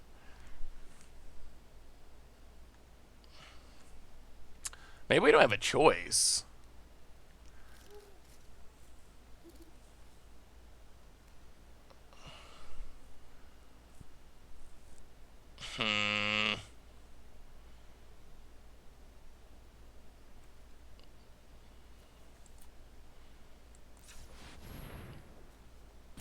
Yeah, alright. So make some mana, tutor. 9 lives. Unbridled Growth. Draw a card. 9 lives. Draw a card. Solemnity. Pestered. Oh, they're done! They're done. They can't get out from under it. Opponent does not have a way to get out of it. Wow. Do you think that Arena would crash if Second Sunrise would put into Historic? I think that people would be very unhappy. Second Sunrise is not a fun deck to play against. The Egg deck, oh golly. The Egg deck is just not a fun experience. So yeah, I would lean towards no. Yeah, let's do it like that. Shahrazad? I still want to do a Shahrazad's charity stream someday. Sadly, I'm an old man at this point. Modern is my favorite format. Mine as well. My favorite deck of all time is Soul Sisters. Does it have no legs anymore in Modern for being a little competitive at all? I've been out of the scene for a couple of years. I know there's been a major power creep, and it has it was fringe even years ago. Well, I have good news for you, Hafo TV, and that is, if you're willing to play more of a Martyr proc style Soul Sister stack, like Martyr of Sands, it actually got some really good new pieces and is at least somewhat competitive at this point. I think non-Martyr Soul Sister stacks, those ones are still not super competitive. But yeah, so if you're willing to do a Martyr proc style, Soul Sisters can actually be very good. It just got Abiding Grace, and Abiding Grace is like the absolute perfect card for it. I also love Soul Sisters, and tend to say a lot of cards are going to be good in Soul Sisters, and then most of them are not. But Abiding Grace really is. That is the one that proved me correct finally. Is Jumpstart Historic Horizons ever going to be available in packs? It is not.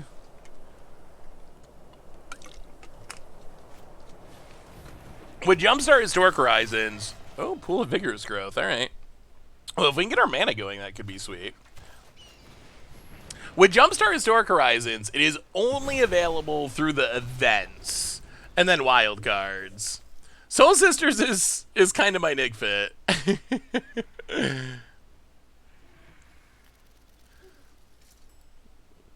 But I mean, I think normal Soul Sisters is... I wouldn't say it's like horrible, but I don't think it's great. Well, get rampant. Against the Auras deck, if you can keep the Srams and the core Spirit Dancers off the battlefield, their deck works a lot worse.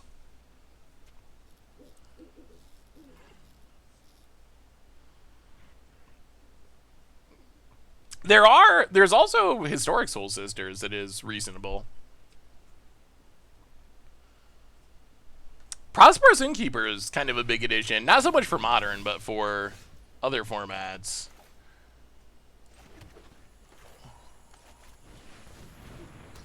Alright, Momir time. Next, if we get to tap with the Sanctum Weaver, we can start spinning for big things. I love Pool of Vigorous Growth. I don't even care if it's bad. I love it. I love that card. For me, Pool of Vigorous Growth makes all the Hearthstone cards worth it. It's just so hilarious. Oh dear. Eidolon. Sure. And Death. And card draw. Yeah. Oh, I wish we could. The opponent... We need to find protection for our enchantments. Angelic Gift. Draws a card. Opponent passes.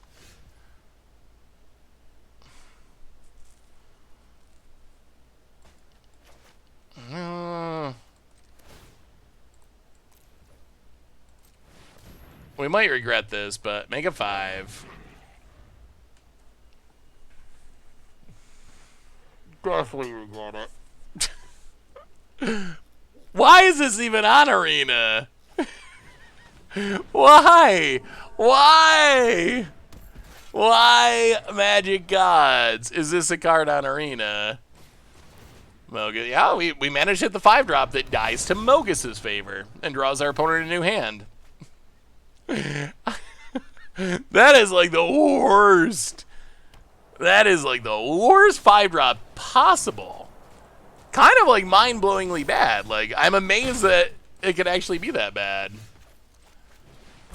Well, alright. Kill your stuff. Let you draw a ton of cards. Play your lures. Get it all back. Battle Squadron. I mean, that's the downside of playing Momir is you never know. It could have been a Baneslayer or something. That would have been great. Opponent duresses away our Seal away. I mean, at this point, we got nothing else going on, so we probably are going to do... Oh, dear. Well, our opponent did just draw a ton of cards. Also...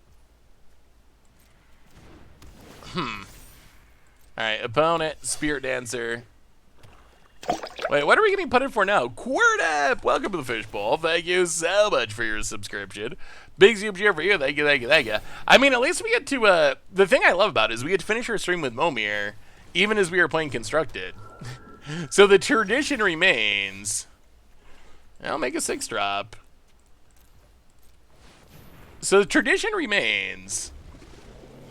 Lockmere Serpent. Well, it's better than Battle Squadron, I'll give it that. It has Devotion for... unfortunately, it's an artifact rather than an enchantment, so it doesn't actually center... We just threw one copy in as a meme, but, apparently good enough to demand our opponent's removal. Yeah, this one's super over. Yeah, Lockmere Serpent is not a bad card. Without any cards in hand, I don't think there's any way we can get back into this.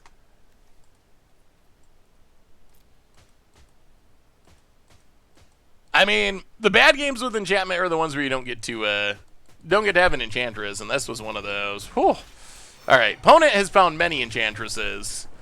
Seth thinks Momir is fun because he gets to make random creatures. Chat thinks it's fun because they get to play with Seth. That might actually be true. So I guess it isn't exactly the tradition, is it? All right, run it back. Run it back. Let's win this. Think discarding the 9 lives was incorrect. Yeah, well, probably. I don't know. I don't think it really would have mattered with that hand. Like, we just had no resources. I mean, so Shaman has only been around for a few days. So it's super new. So it's hard to speak to. Oh, boy. Says everything we want except... You know what? Oh, one land, one keep. One land, one keep. The Magic Gods, I think they owe us. We've flooded out a lot this league.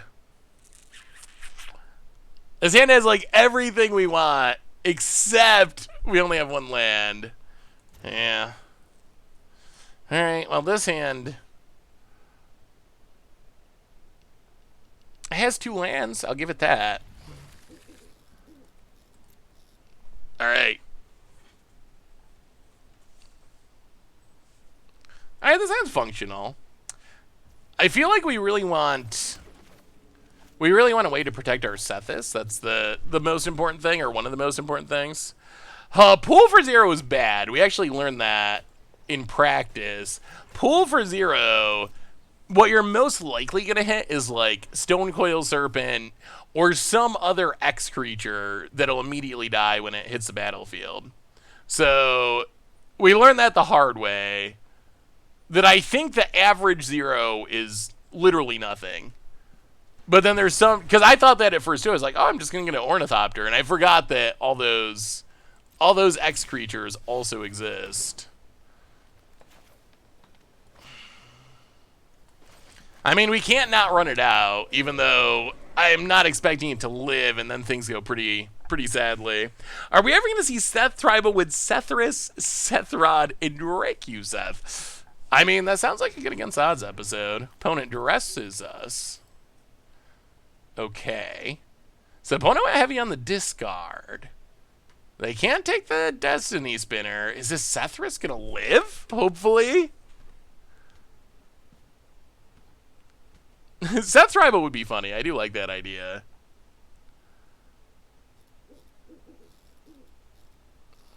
Opponent.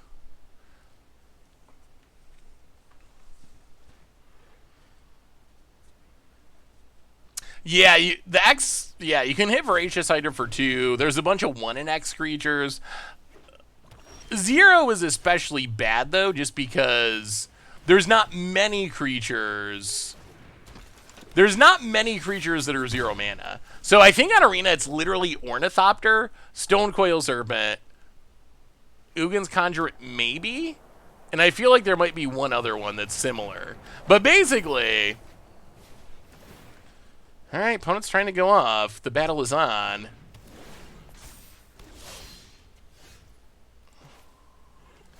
Well, Enchantress is... Actually, play this. Enchantress's Presence. Draw a card. Oh, if we get like another turn, no attacks, we're going to need the defense, but that's okay. We got the Sterling Grove. There's hope. Walking Ballista is not on the client yet. Oh, dear. Opponent's going to draw a lot of cards. Please don't die, Seth. This. Okay, goes for him. Sure. Well, we'll see.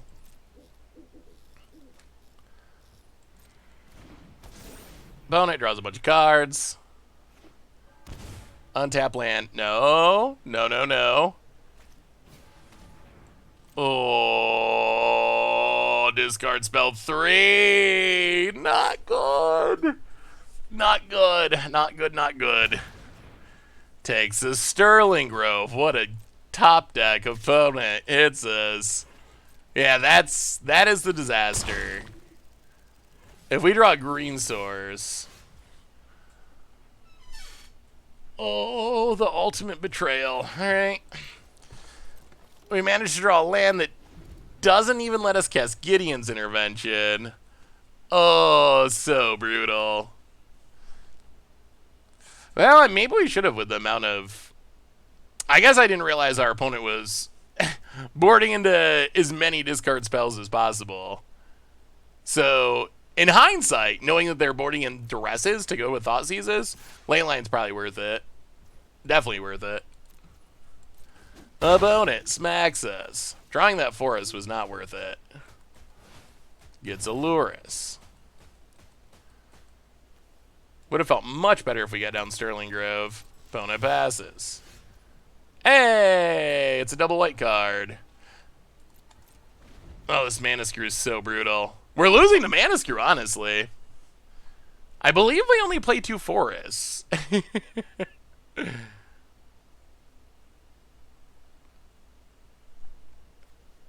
Unfortunately, we fit the 1 green creature land in 2 of 2 forests, and that's not a great place. Opponent hits us. Down to 7. Hateful Eidolon.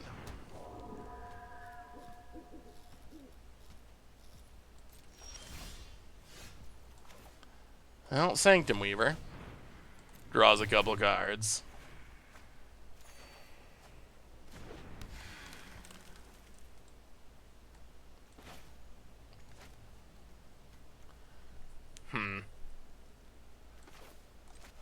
Seal away. Draw a couple cards. Get rid of the Spirit Dancer for now. Sort of. Sanctum Weaver. I mean, if we live, we are set up to go off next turn. We hit our mana. Do we live? We're up to 10. Opponent has Lurrus. They could use that to trigger their stuff. Opponent's going to have a big turn. Do we survive with our board intact? With our Sanctum Weavers intact? If we do, we can potentially... Okay, it's a Lurrus. That lets our opponent recast an enchantment. Draw 2 cards. But they only have 1 mana left available at the moment. Opponent draws. Draws. Can they kill our Sanctum Weavers? Hopefully the answer is no. Land. 4 cards in hand. Already used the Lurrus. Come on, hold. Hold. I mean, we might actually just win if we untap with this board state. This board state is ridiculous with 2 Sanctum Weavers. Like, we're going to make so much mana and just snowball. We got a shot. Spirit Dancer. Okay. Okay. We got a shot. We got a shot. Opponent, do your worst. Opponent passes. Sun Petal Grove. Well, we will. All right, let's think about this. 1, 2, 3. 9 lives. Draw a couple cards.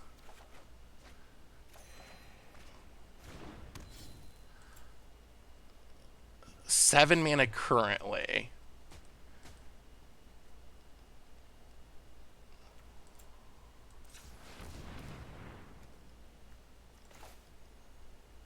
Sanctum Weaver. Draw some cards.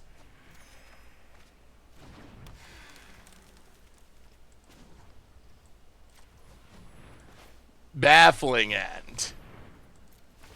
Draw some cards.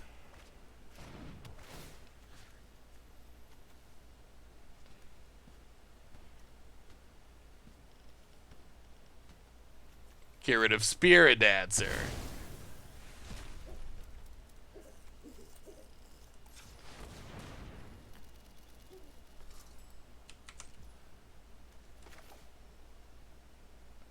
Can we play Destiny Spinner?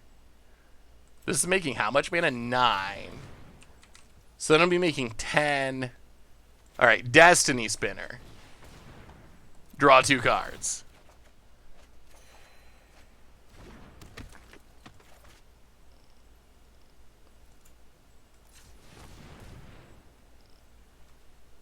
Turn on a land.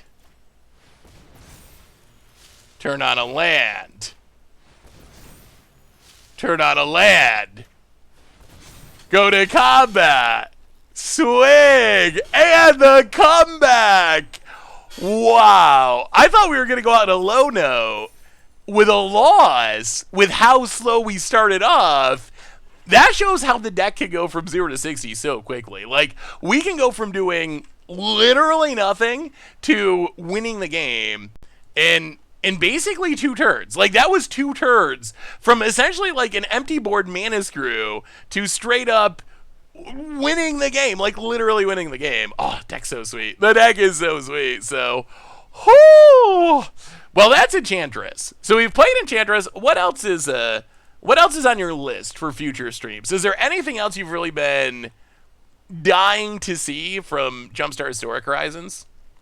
Let me know. If you got some ideas, let me know. Otherwise, how much Shimanomonicon after the video of you played, how did you grow?